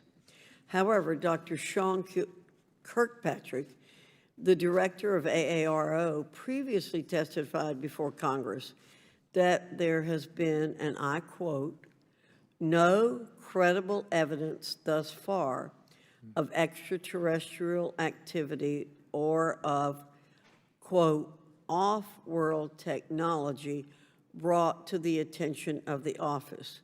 To your knowledge, is that statement correct? It's not accurate. I believe Dr. Kirkpatrick mentioned he had about 30 individuals that have come to AARO thus far. A few of those individuals have also come to AARO that I also interviewed, Okay. and I know what they provided Dr. Kirkpatrick and their team. Okay. I was able to evaluate Okay, that information. I need to go on. Sure. But my understanding that his statement is accurate, came from a direct quote. And this contradiction is a perfect example of why we need to inject transparency into our government. And for another example, look no further than the pitiful response to the Chinese spy balloon debacle earlier this year. You may remember the mass confusion that ensued when the balloon was first spotted over Montana, 4 days after it first entered U.S. airspace over Alaska. The Biden administration's initial inability to address the object grew into a continuous series of embarrassments. After news of the balloon reached the mainstream media, we were assured that the balloon posed no threat to our security. However, after the balloon was allowed to transit the entire continental United States, fighter jets were scrambled off the coast of South Carolina to shoot it down. This flip-flopping and obfuscation caused needless confusion, fear, and panic across the country. It's my hope, Mr. Chairman, that this sort of confusion will not be repeated. We should investigate the extent to which elements of our government possess or do not possess information that is of critical value to the American people. We owe it to the citizens of this nation to make sure that our government is transparent and accountable. We must make sure that our government provides answers, and Congress must do its duty to solicit those answers. With that, Mr. Chairman, I yield back. Yeah, Mr. Frost. Thank you, Mr. Chairman. In 2022, NASA announced that it was commissioning an independent study team to examine UAPs. The NASA team is comprised of scientists across different fields, as well as former astronauts and pilots. In May, the independent study team held its first public meeting, which included the perspectives from NASA senior leaders, as well as perspectives from the Department of Defense and intelligence agencies. The NASA study team is also expected to release its first report pretty soon, and I think it's safe to say that we all eagerly await its results. Mr. Graves, how might NASA's research influence the commercial industry regarding safety in UAP? I think NASA has a big role to play as far as commercial aviation safety, and it's one of their original charges as an organization. One of the recommendations that have been put forward is to utilize their existing aviation safety reporting system to serve as a short-term fill and trusted platform for pilots that want to report on UAP. It also has built-in analytics capability and is funded by Congress. Gotcha. And also, Mr. Graves, are there any other industries that may be influenced by the NASA research on UAPs? And if so, how so? Well, I think there is a large swath of commercial capabilities that could be brought to bear on this topic, from space-based or ground-based sensor systems that are available open source or through commercial marketplaces. And I think NASA's work, as they work to identify and highlight specific parameters that can be found, we can take that information and promulgate this through the public sector so that we can have a more open conversation about what we're seeing. You know, in 2020, the Department of Defense released several videos of UAPs, including Mr. Fravor's experience, U.S. Navy pilots that recorded footage. In 2021, the Office of the Director of National Intelligence released a preliminary report on UAP events. NASA Administrator Bill Nelson stated that NASA would begin to investigate these events. In fact, I sit on Science, Space, and Technology Committee, and when we were doing a hearing with the NASA Administrator Bill Nelson, I asked, you know, why NASA needed to be fully funded, and there were many great reasons, but one of them was actually had to do with UAPs. He actually mentioned, you know, is there life out there? I don't know. And so either way, these actions ultimately led NASA to assemble the independent study team that I mentioned earlier.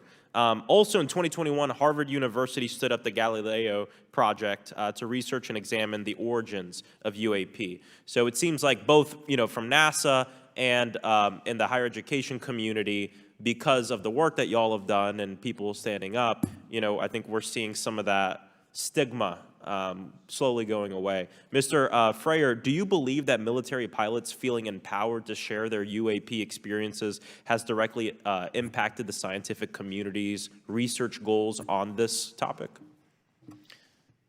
I would say yes. I would say that, you know, starting in 2017, when it actually came out, it took that stigma away. I mean, I've talked to multiple senators who said prior to that, if you'd have mentioned UAP, you'd have been laughed off the hill. And now we're sitting here today for a public testimony on what's actually going on. You know, I'm hoping that this curve will be more of an exponential and we'll get more and more transparent to the level that we can. Yeah, I mean, it's important. I couldn't imagine, you know, I'm not a pilot, but I used to fly gliders in Civil Air Patrol. Huh? Yeah. Pilot? I mean, you know. And so either way, I mean, I couldn't imagine, you know, being in the glider and seeing something, and then not feeling like I had the agency to talk about it. Mr. Graves, can you discuss the importance of seeking scientists to sit on your advisory board? Absolutely. I think ultimately this is going to be a scientific problem. And not only that, it's also an engineering problem. I've been working with the American Institute of Aeronautics and Astronautics to help them stand up a UAP integration committee to help integrate their engineering prowess into this problem. And so, yes, very much, I think this is an engineering and scientific problem as much as a national security problem. And how might Congress help to facilitate partnerships between the scientific community and the UAP focus groups within government?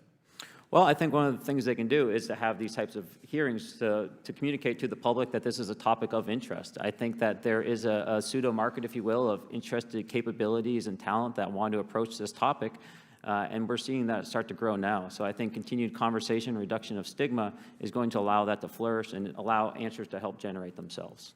100%. Well, thank you all for being here, and thank you for your work. I think it's important that we keep our top scientific minds focused on this issue and look for ways to increase collaboration. Thank you so much. I yield back. Mr. Comer. Thank you, Mr. Chairman. Let me say I want to thank you for having this hearing, and I want to thank Mr. Burchett and Ms. Luna for leading this hearing. And with that, I yield my 5 minutes to Mr. Burchett. Thank you, Mr. Chairman. I'm going to direct this, I believe, to Mr. Grusch, but if any of you all feel like you need to jump in, just jump right in. We're good. Has the U.S. government become aware of actual evidence of extraterrestrial, otherwise unexplained forms of intelligence? And if so, when do you think this first occurred? I like to use the term non-human. I don't like to denote origin. Keeps the aperture open, both scientifically. Certainly, like I've discussed publicly previously, 1930s. Okay.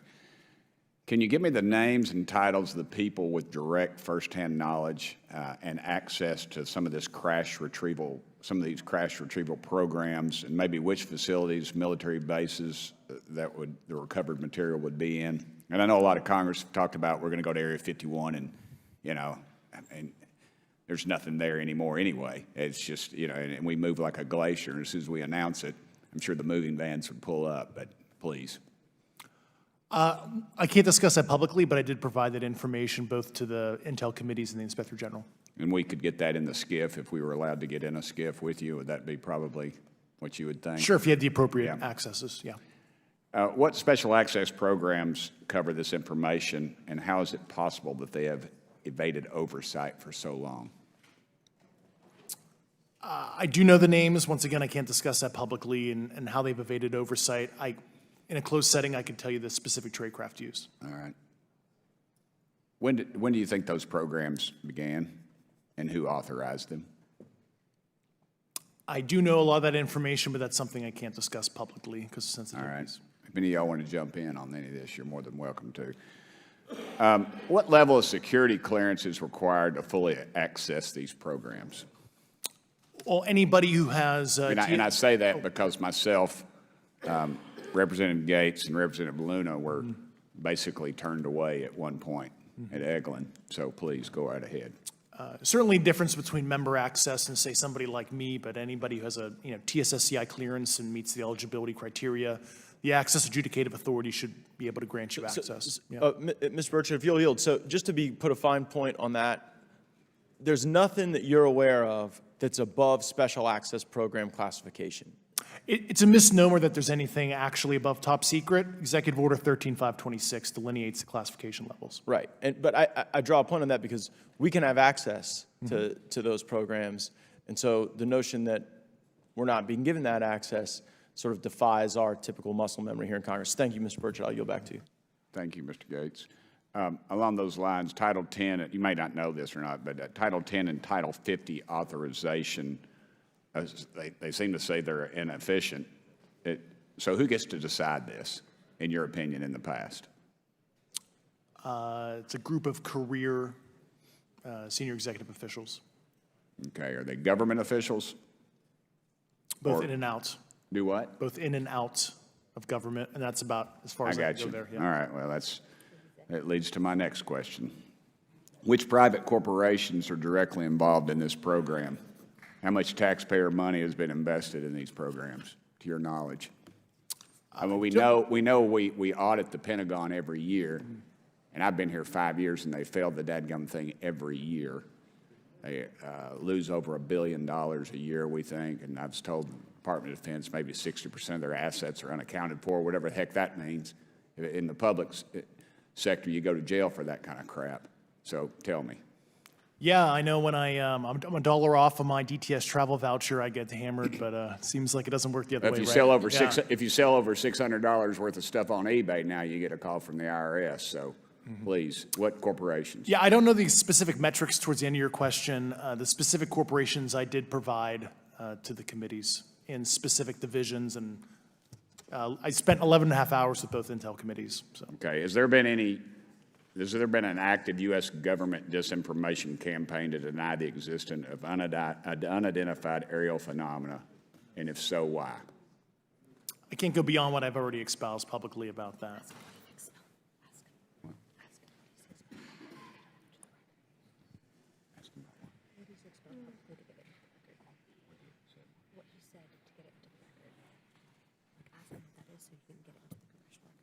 Okay, I've been told to ask you what that what that is and how to get it in the record. What have you stated publicly in your interviews for the congressional record?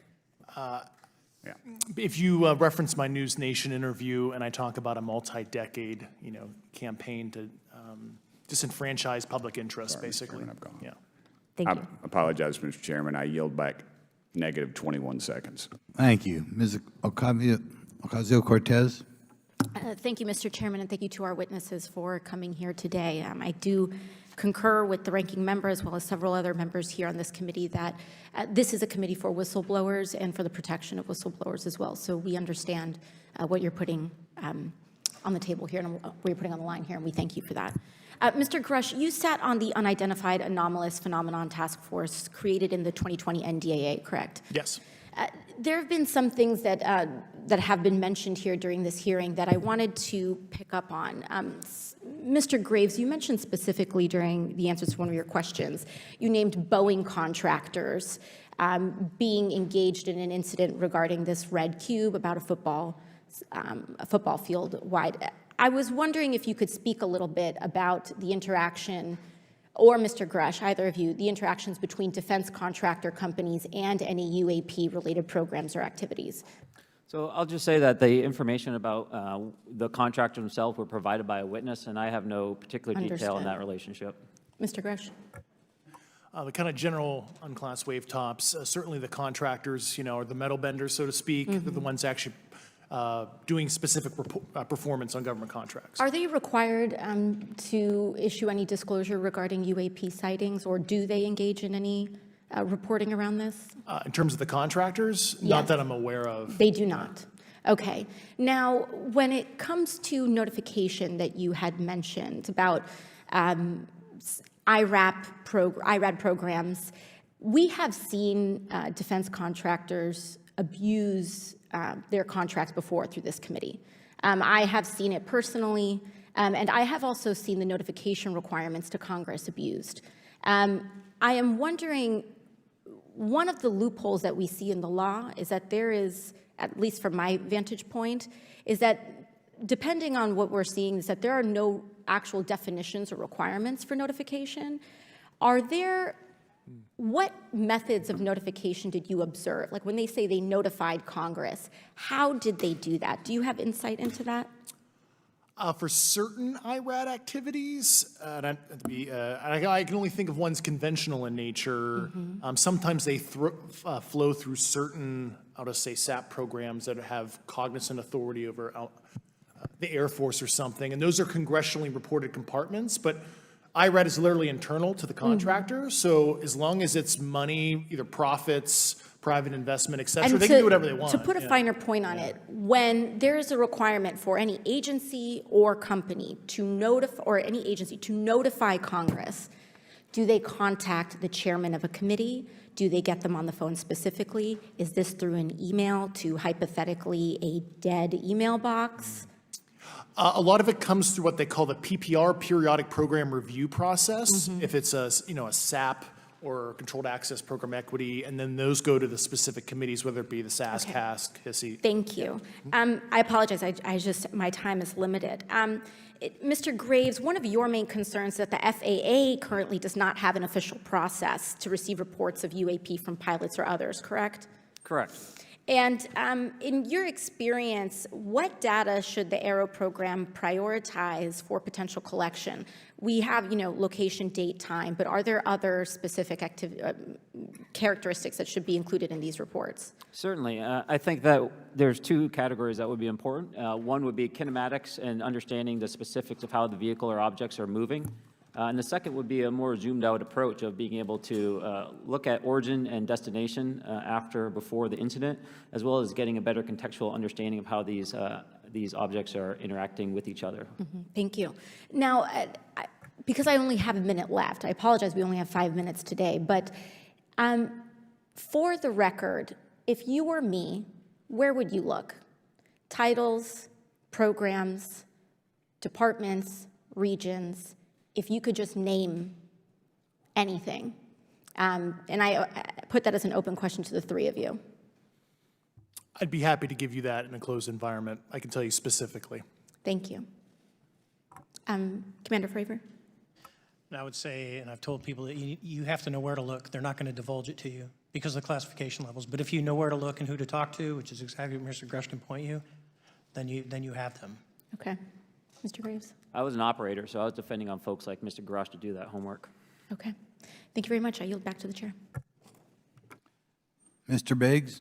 Thanks, Mr. Chairman. I thank the witnesses for being here today. I'm over here. Thank you so much for being here. I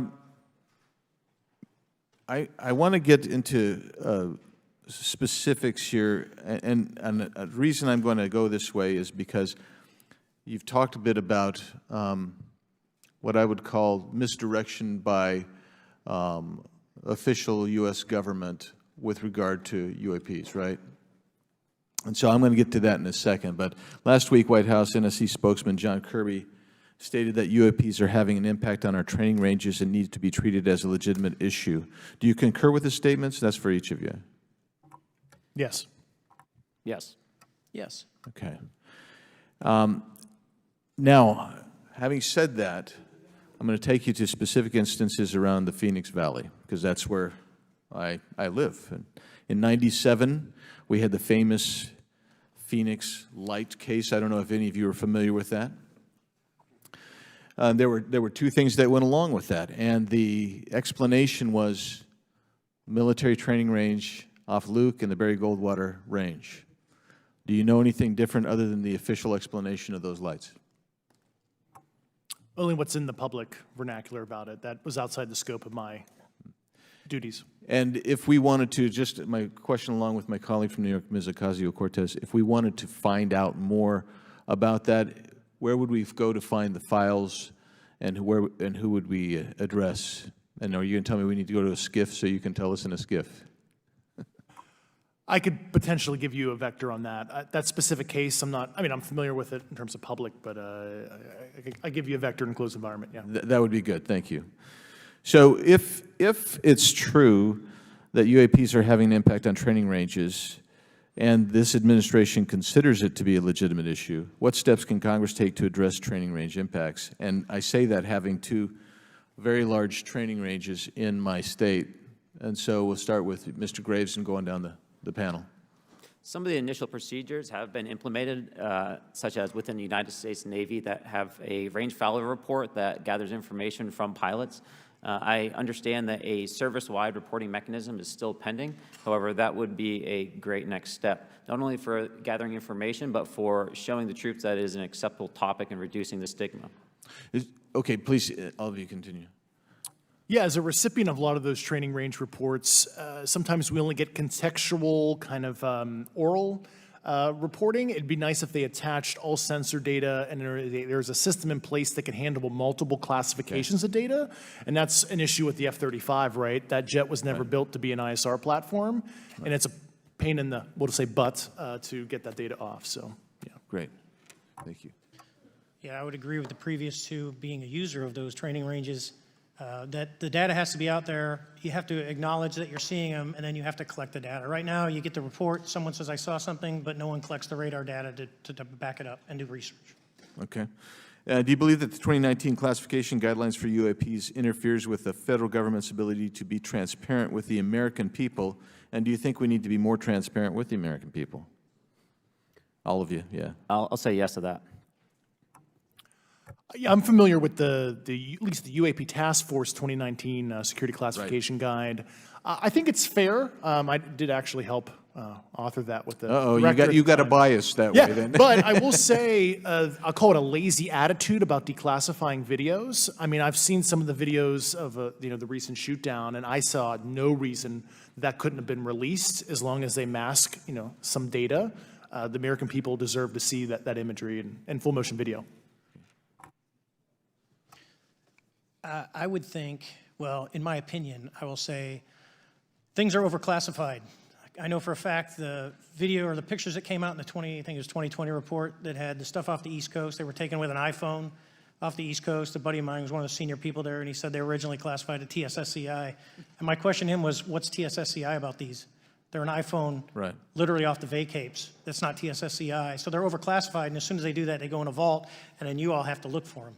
Yeah, so with the overclassification, that may be one way. Are there other ways that the DOD or intelligence agencies are keeping this information from the American people or even from Congress? I think part of that has been not encouraging reporting. If the problem is not something that can be measured, it's not something that's going to be fixed. Okay, very good. Well, I'm out of time, and I thank you, Mr. Chairman, and I yield back. First of all, without objection, Representative Nick Langworthy of New York has waived on the subcommittee for purpose of questioning witnesses at today's subcommittee hearing. And then we go to Mr. Burleson. Thank you, Mr. Chairman. Appreciate you guys coming out today, testifying. Look, I've been here for 6 months, and I'm pretty skeptical. I don't trust anything in this town. And so I think that's because I'm from Missouri. You've got to show me, right? With that being said, there's been a lot of things that have been said in the public, Mr. Grusch, and so I want to get down to, if we can, some specifics, right? So at one point you had said that there has been harmful activity or aggressive activity. Has any of the activity been aggressive, been hostile in your reports? I know of multiple colleagues of mine that got physically injured. And the activity, and I got by UAPs or by people within the federal government? Both. Okay, so there has been activity by alien or non-human technology and or beings that has caused harm to humans. I can't get into the specifics in an open environment, but at least the activity that I personally witnessed, and I have to be very careful here because they tell you never to acknowledge tradecraft, right? So what I personally witnessed, myself and my wife, was very disturbing. Okay. One of my constituents actually sent this next question, and I figured I'd ask it since I had the same thought. You've said that the U.S. has intact spacecraft. You said that the government has alien bodies or alien species. Have you seen the spacecraft? I have to be careful to describe what I've seen firsthand and not in this environment, but I could answer that question behind closed doors. Yeah. And have you seen any of the bodies? That's something I've not witnessed myself. Okay, and so with that being said, and the other statement that has been made that was intriguing to me it's intriguing because my view has been that we are billions of light years away from any other system. And the concept that an alien species that's technologically advanced enough to travel billions of light years gets here and somehow is incompetent enough to not survive Earth or crashes is something that I find a little bit far-fetched. And with that being said, you have mentioned that there's interdimensional potential. Could you expound on that? Yeah, to answer your first question, and I'm here as a fact witness and expert, but I will give you a theoretical framework at least to work off to kind of espouse crashes, regardless of your level of sentience, right? Planes crash, cars crash, n number of sorties, however high, a small percentage are going to end in mission failure, if you will, as we say in the Air Force. And then in terms of multidimensionality, that kind of thing, the framework that I'm familiar with, for example, is something called the holographic principle. It derives itself from general relativity and quantum mechanics, and that is, if you want to imagine a 3D object such as yourself casting a shadow onto a 2D surface, that's the holographic principle. So you can be projected, quasi-projected from higher dimensional space to lower dimensional. It's a scientific trope that you can actually cross, literally, as far as I understand, but there's probably guys with PhDs that we could probably argue about that. But you have not seen any documentation that that's what's occurring? Only a theoretical framework discussion, yes. Okay. Okay. Occam's razor is that these aircraft, have they been identified that they are being produced by by domestic, military and contractors? Is there any evidence that that's what's being recovered? Not to my knowledge, plus the recoveries predate a lot of our advanced programs that I previously am witting of, so. Would it be safe to say that there could be a scenario today where you have an aircraft that crashes and because it's been involved in one program from one federal agency, and but the agency that retrieves it is not aware of that program, and to them it appears alien in origin? I mean, that's a hypothetical situation. I'm not aware of any historical situation that would match that you described, so. You're not aware, it has not happened that you're aware of? That I'm aware of. Thank you, Mr. Chairman, I yield back.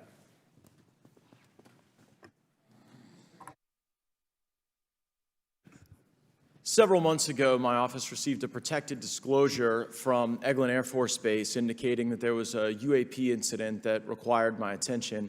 I sought a briefing regarding that episode and brought with me Congressman Burchett and Congresswoman Luna. We asked to see any of the evidence that had been taken by flight crew in this endeavor and to observe any radar signature as well as to meet with the flight crew.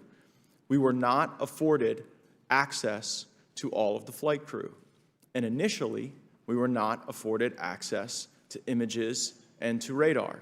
Thereafter, we had a bit of a discussion about how authorities flow in the United States of America, and we did see the image. And we did meet with one member of the flight crew who took the image. The image was of something that I am not able to attach to any human capability, either from the United States or from any of our adversaries. And I'm somewhat informed on the matter, having served on the Armed Services Committee for 7 years, having served on the committee that oversees DARPA and advanced technologies for several years. When we spoke with the flight crew, and when he showed us the photo that he'd taken, I asked why the video wasn't engaged, why we didn't have a FLIR system that worked. Here's what he said. They were out on a test mission that day over the Gulf of Mexico. And when you're on a test mission, you're supposed to have clear airspace. Not supposed to be anything that shows up. And they saw a sequence of 4 craft in a clear diamond formation for which there is a radar sequence that I alone have observed in the United States Congress. One of the pilots goes to check out that diamond formation and sees a large floating, what I can only describe as an orb. Again, like I said, not of any human capability that I'm aware of.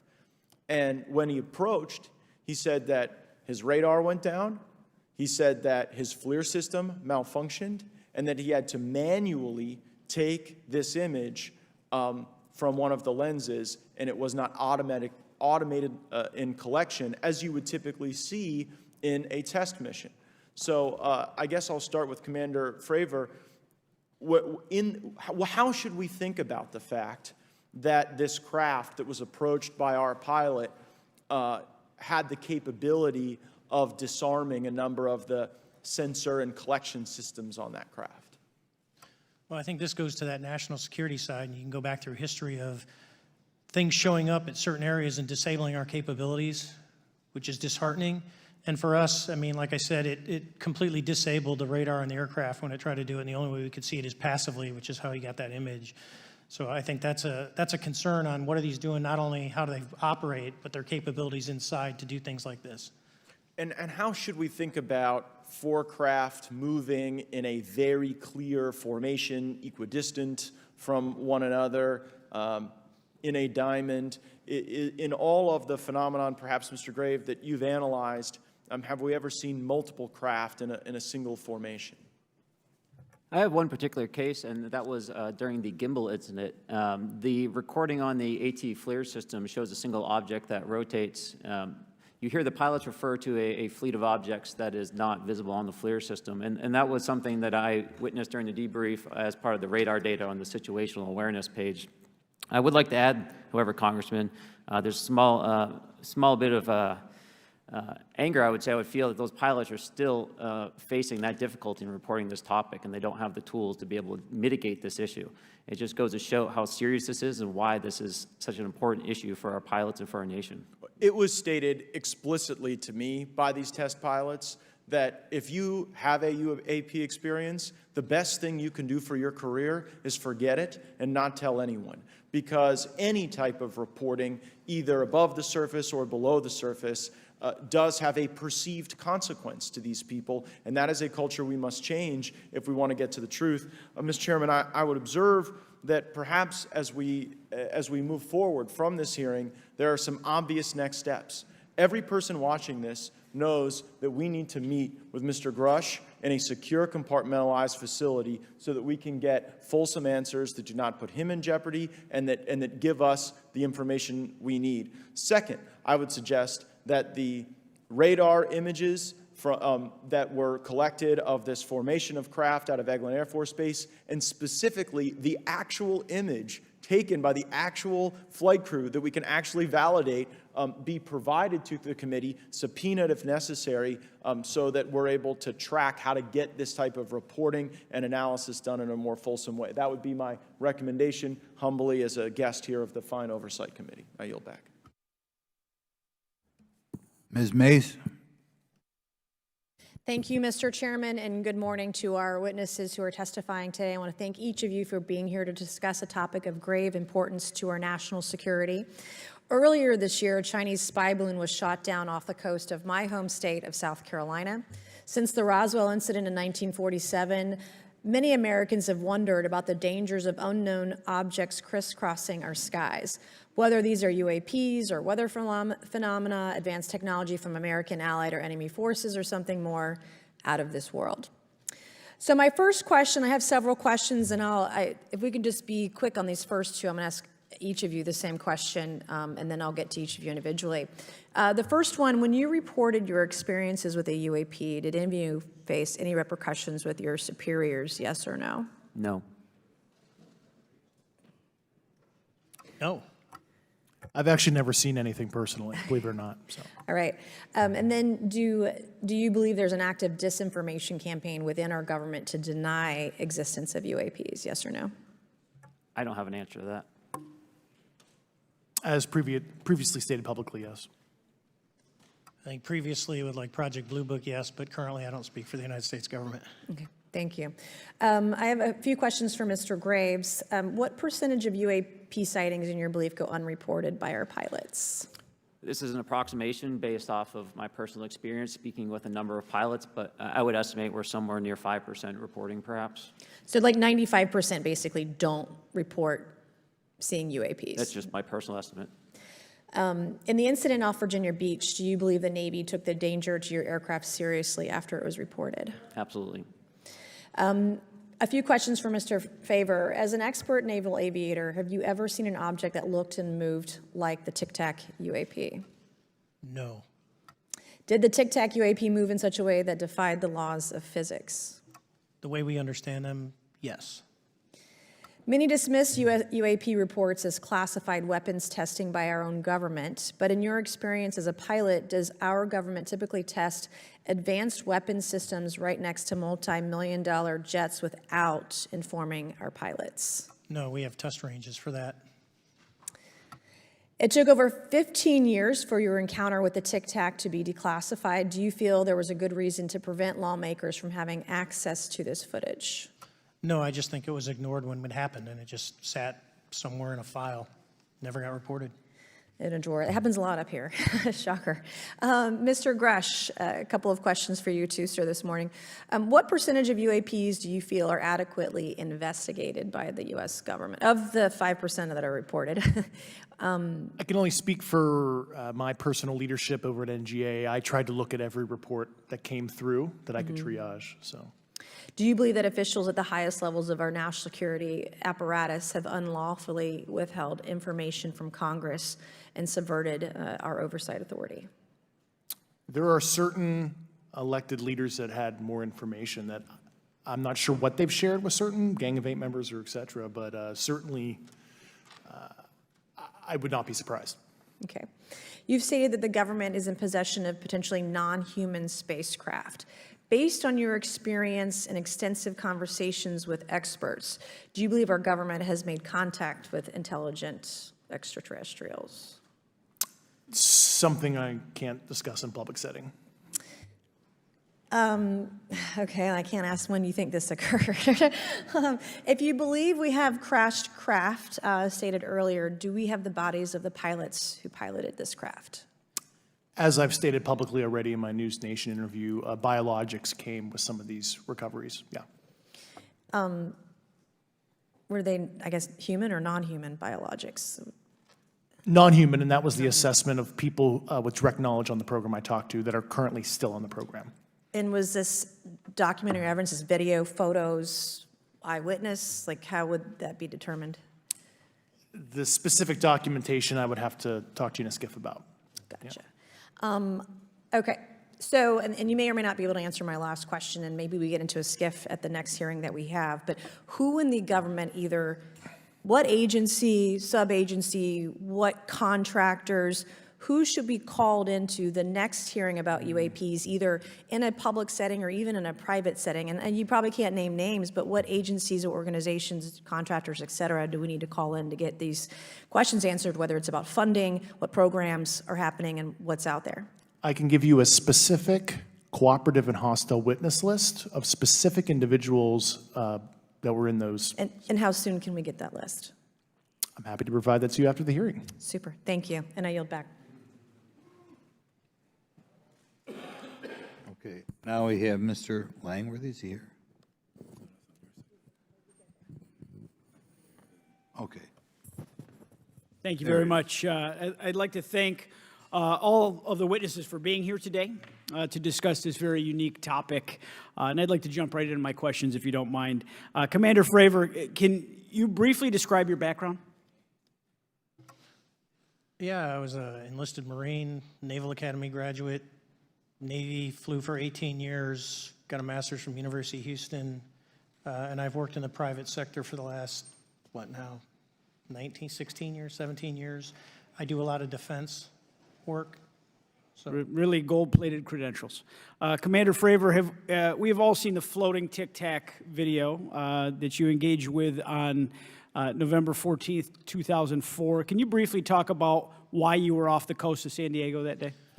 Yeah, we were at a workup with all the battle groups, so we integrate the ships with the carrier, the air wing with the carrier, and we start working. So we were doing an air-to-air defense to hone not only our skills, but those of the USS Princeton when they had been tracking them for 2 weeks. The problem was that there was never manned aircraft airborne when they were tracking them, and this was the first day, and unfortunately, we were the ones airborne and went and saw it. Do you remember the weather that day? Was it cloudy or windy or anything out of the ordinary on the Pacific coast? It was actually, if you're familiar with San Diego, it was a perfect day, light winds, no whitecaps, clear skies, not a cloud. It was, for flying, it was the best. Now, is it true that you saw, in your words, a 40-foot flying Tic-Tac shaped object? That's correct. Or for some people that can't know what a Tic-Tac is, it's a giant flying propane tank. Fair enough. Did this object come up on radar or interfere with your radar or the USS Princeton? The Princeton tracked it, the Nimitz tracked it, the E-2 tracked it. We never saw it on our radars. Our fire control radars never picked it up. The other airplane that took the video did get it on a radar. As soon as it tried to lock it, it jammed the radar, spit the lock, and he rapidly switched over to the targeting pod, which you can do in the F-18. From what you saw that day and what you've seen on video, did you see any source of propulsion from the flying object, including on any potential thermal scans from your aircraft? No, there's none. There's no IR plume coming out, and Chad, who took the video, went through all the EO, which is black and white TV, and the IR modes, and there's no visible signs of propulsion. It's just sitting in space at 20,000 feet. In your career, have you ever seen a propulsion system that creates no thermal exhaust? No. Can you describe how the aircraft maneuvered? Abruptly, very determinate. It knew exactly what it was doing. It was aware of our presence, and it had acceleration rates. I mean, it went from 0 to matching our speed in no time at all. Now, if the fastest plane on Earth was trying to do these maneuvers that you saw, would it be capable of doing that? No, not even close. And just to confirm, this object had no wings, correct? No wings. Now, was the aircraft that you were flying, was it armed? No, never felt threatened at all. If the aircraft was armed, do you believe that your aircraft or any aircraft in possession of the United States could have shot the Tic Tac down? I'd say no. Just on the performance, it would have just left in a split second. It looks like that we have a problem here that needs further investigation. Yes. In your belief, is this flying Tic Tac, I mean, is it capable of being the product of any other nation on the earth? No, like I said earlier, I think it defies current material science and the ability to develop that much propulsion. And I know there's been some physicists who've done calculations, which is beyond anything that we have. Well, either the United States has an adversary here in this world that we don't know, or we really have some serious investigations to do. I really appreciate you being here. Is there anything else about the November 14th, 2004 incident that you think is important for this committee to know that you haven't been asked here today? No, it's been said it's probably the most credible UFO sighting in history based on all the sensors that were tracking it, and then for us to get visual and to go against the naysayers that it's something on the screen or whatever. I mean, there's 4 sets of human eyeballs. We're all very credible. Of the 6 of us that were involved in the thing, including the video, every one of us is going to do 20 plus years in the military in very responsible positions. So I'd say the world needs to know that. It's not a joke. Well, thank you very much for your testimony here today for all of you, and I yield back, Mr. Chairman. Mr. Douglas. Thank you, Mr. Chairman, and thank you all for being here and the courage it took to come forward and again, the sacrifice that each of you have made. I serve on the National Security Subcommittee for the Financial Services Committee, so I really want to stay in the national security lane, if I may. So when we think about traditional adversaries and both us towards them and them towards us, we probe their capabilities. We look for weaknesses, and we collect that data, that reconnaissance for in the event we need it in the future. For each of you, yes or no question, based off of your own experience or the data that you've been privy to, is there any indication that these UAPs could be essentially collecting reconnaissance information? Mr. Graves? Yes. Mr. Grusch? Fair assessment, yeah. Mr. Fravor? Very possible. Again, in the national security vein, is it possible that these UAPs would be probing our capabilities? Yes or no, Mr. Graves? Yes. Grusch? Yes. Fravor? Definitely. Is it possible that these UAPs are testing for vulnerabilities in our current systems? Yes. Yes. Possible. Do you feel, based off of your experience and the information that you've been privy to, that these UAPs provide an existential threat to the national security of the United States? Mr. Graves? Potentially. Yes, sir, potentially. Same answer, potentially. Yeah, I'd say Fravor? definitely, potentially. Mr. Graves and Fravor, in the event that your encounters had become hostile, would you have had the capability to defend yourself, your crew, your aircraft? Absolutely not. Sir? No.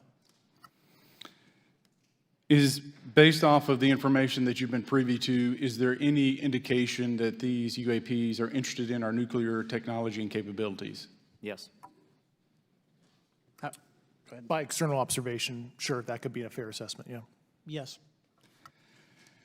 Is there any indication that the Department of Energy is involved in UAP data collection and housing? I don't have an answer. I can't confirm or deny that in a public setting. And could you do it in a secure setting? Yes. Mr. Fravor? No, I don't know. Mr. Chairman, I think I'm the last member to go, but there clearly is a threat to the national security of the United States of America. As members of Congress, we have a responsibility to maintain oversight and be aware of these activities so that, if appropriate, we take action. I would encourage the chairman to demand that we have any and all, but in particular Mr. Grusch, talk to us in a skiff.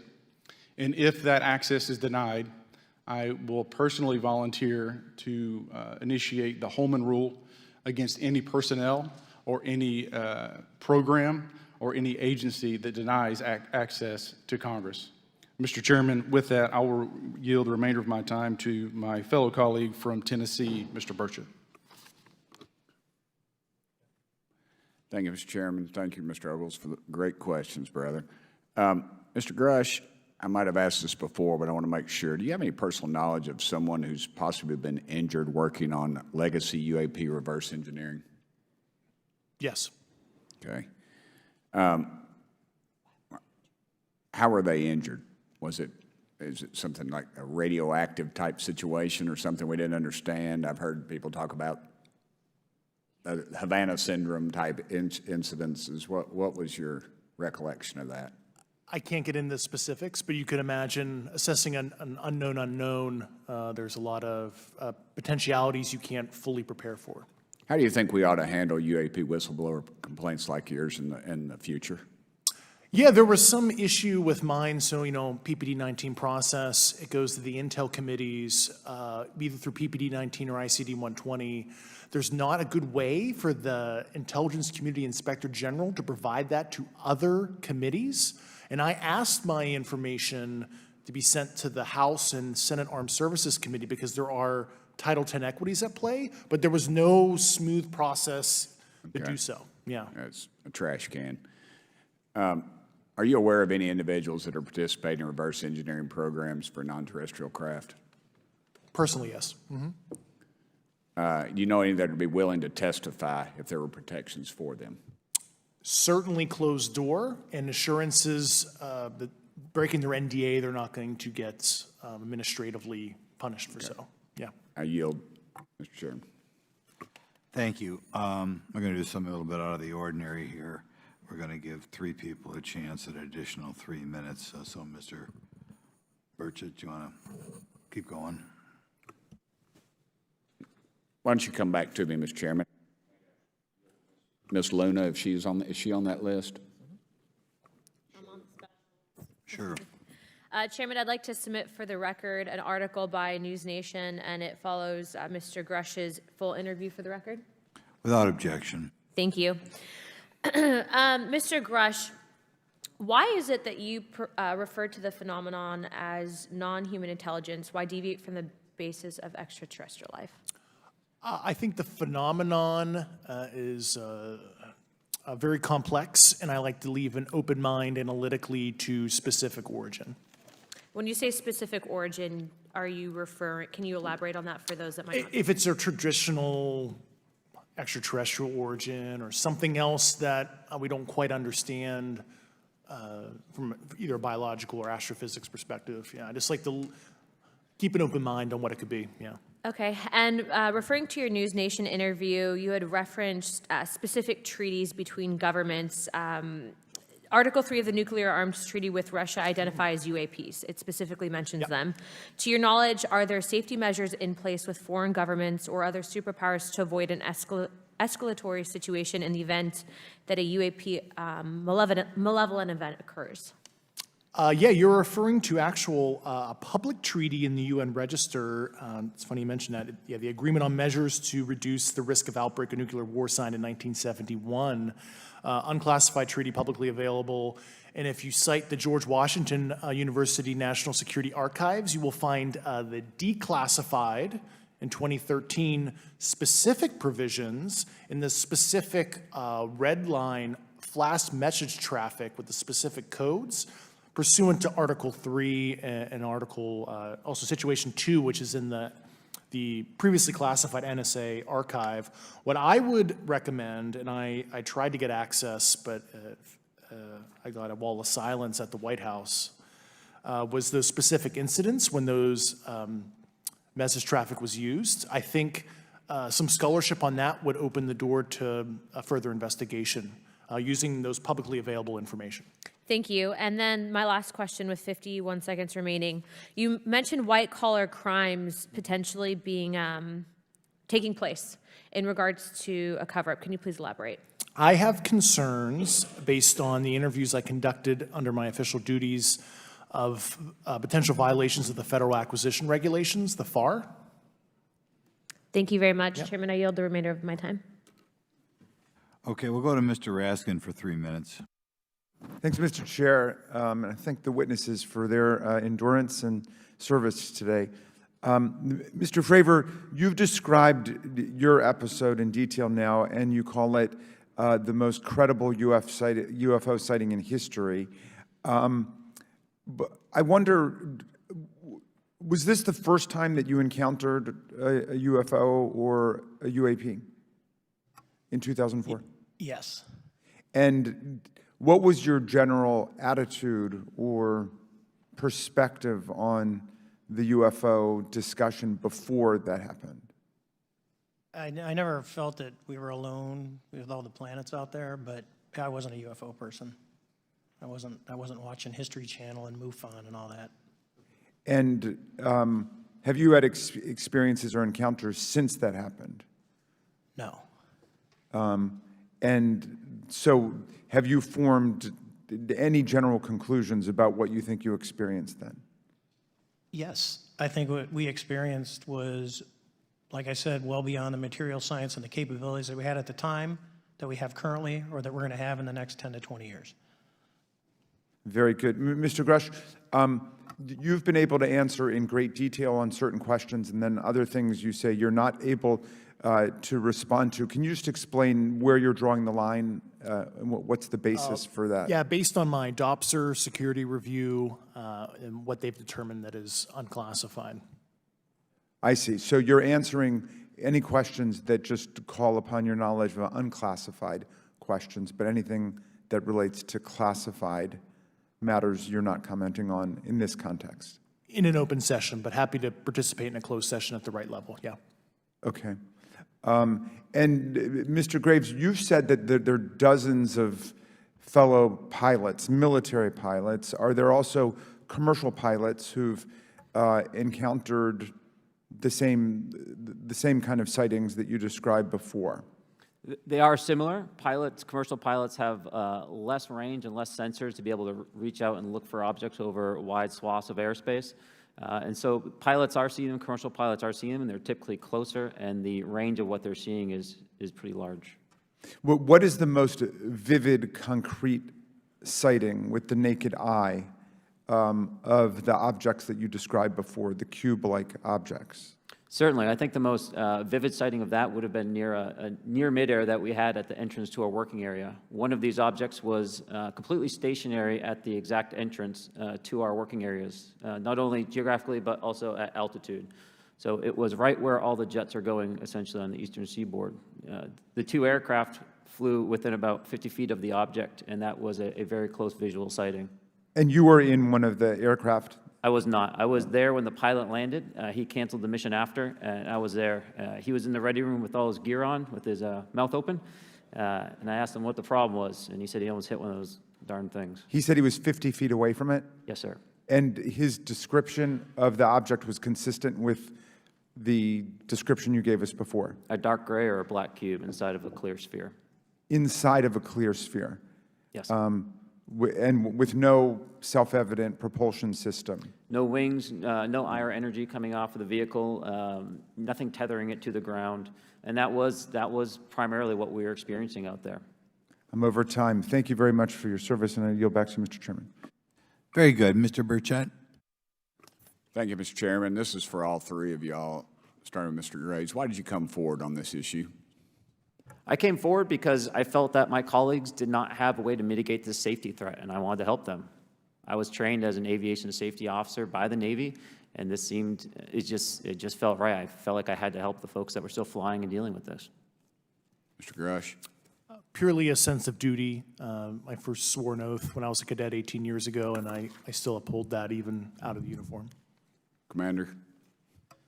I was pestered by a friend, and I asked why, and he said, you're the one person that they can't discredit, and you'll add credibility to the New York Times article. And so after about 6 times, I said, okay. Honest. Yeah. This town isn't made, unfortunately, by people like y'all. We thank y'all. And I do want to also thank the people in the audience and the people that are watching this that can't be, people all over the world that have kept this issue alive. You've endured criticism and derogatory remarks, and we're trying to get to the bottom of it. So God bless y'all. Thank y'all so much. We really appreciate you guys and gals.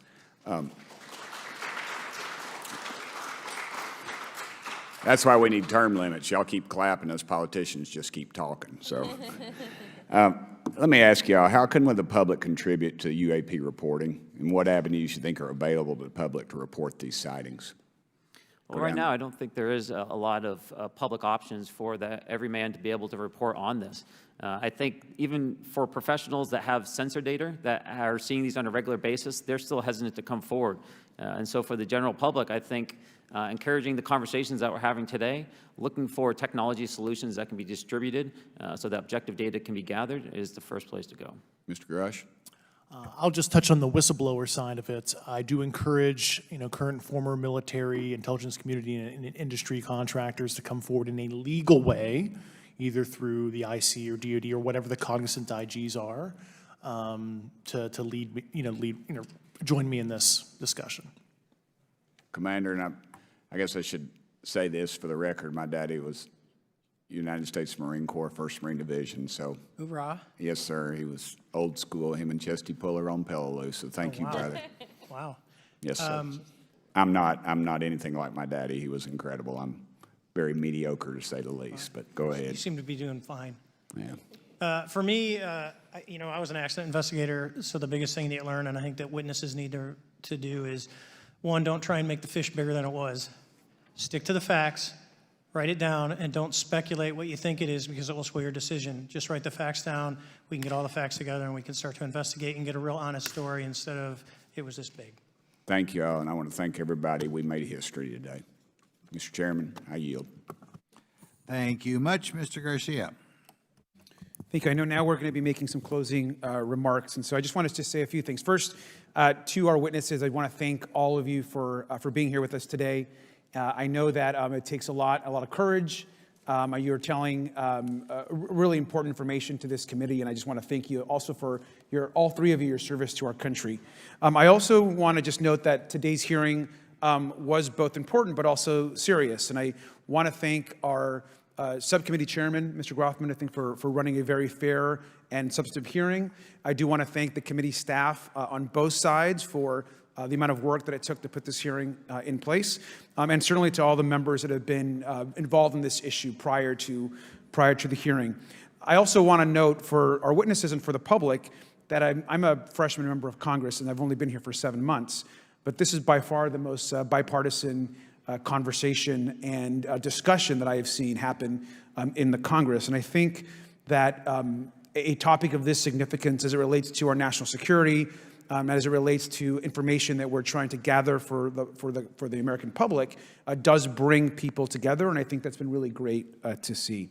I think it's also important to note for the public, today in our hearing, we had on our side also both our full ranking member, which is Mr. Raskin, and our vice ranking member, which is Ms. Ocasio-Cortez, both here at our hearing. I think it shows the importance and seriousness that our side of the aisle is taking to this important hearing, but also to the broader issue as it relates to working with our Republican counterparts on this committee.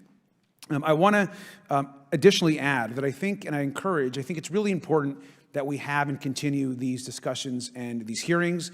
Clearly, there's a lot of information that we don't know, but it's also very clear that we have to continue our investigation and accountability on asking the right questions and ensuring that they're part of the public record. One thing that was important today is some folks might wonder, why are we asking questions that might already be out there or that have been asked before? It's important that they're asked and put into the public record as it relates to this committee. And so I want to thank you for, answering some questions multiple times. I know, not just in maybe meetings you had with some members, but also here in the public. Let me also just add an additional note that it's important also that our friends in the media and those that are not just reporting on this hearing, but that have reported on this topic and that may in the future, the media has an important role in this process. And it's very important that the media engages, does independent investigation, and reports on not just what happened today, but what they see independently as what is happening around UAPs in the broader community. That is also an important public benefit that we have in trying to get the information and the facts as it relates to this.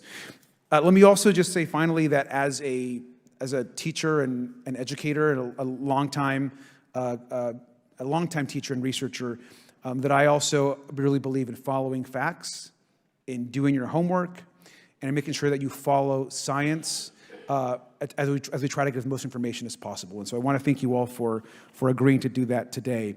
Transparency is a cornerstone of government. We live in a vast galaxy, a lot of unanswered questions, and thank you all for being here today. Mr. Chairman. Thank you.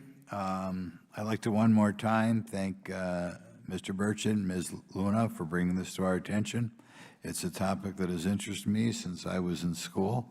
It was a very illuminating hearing. Obviously, I think several of us are going to look forward to getting some answers in a more confidential setting. I assume some legislation will come out of this. Sure. I apologize, Mr. Chairman. I need to compliment the folks in my office that did a lot of the work on this. Rachel and Noah sitting behind me here. They're very quiet and humble, but if without them, this thing would not have come off like it did, so I apologize. Thank you. I think we're going to want to look into what we can do to make more of this information public. I think there's certainly a time period after which it should always be made public, and people have been concerned about these issues, like I said, since I was in high school.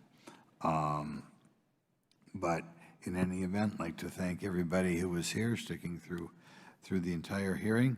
Without objection, the members will have 5 legislative days to submit materials and to submit additional written questions for the witnesses, which will be forwarded to the witnesses for their response. If there's no further business, without objection, the subcommittee stands adjourned.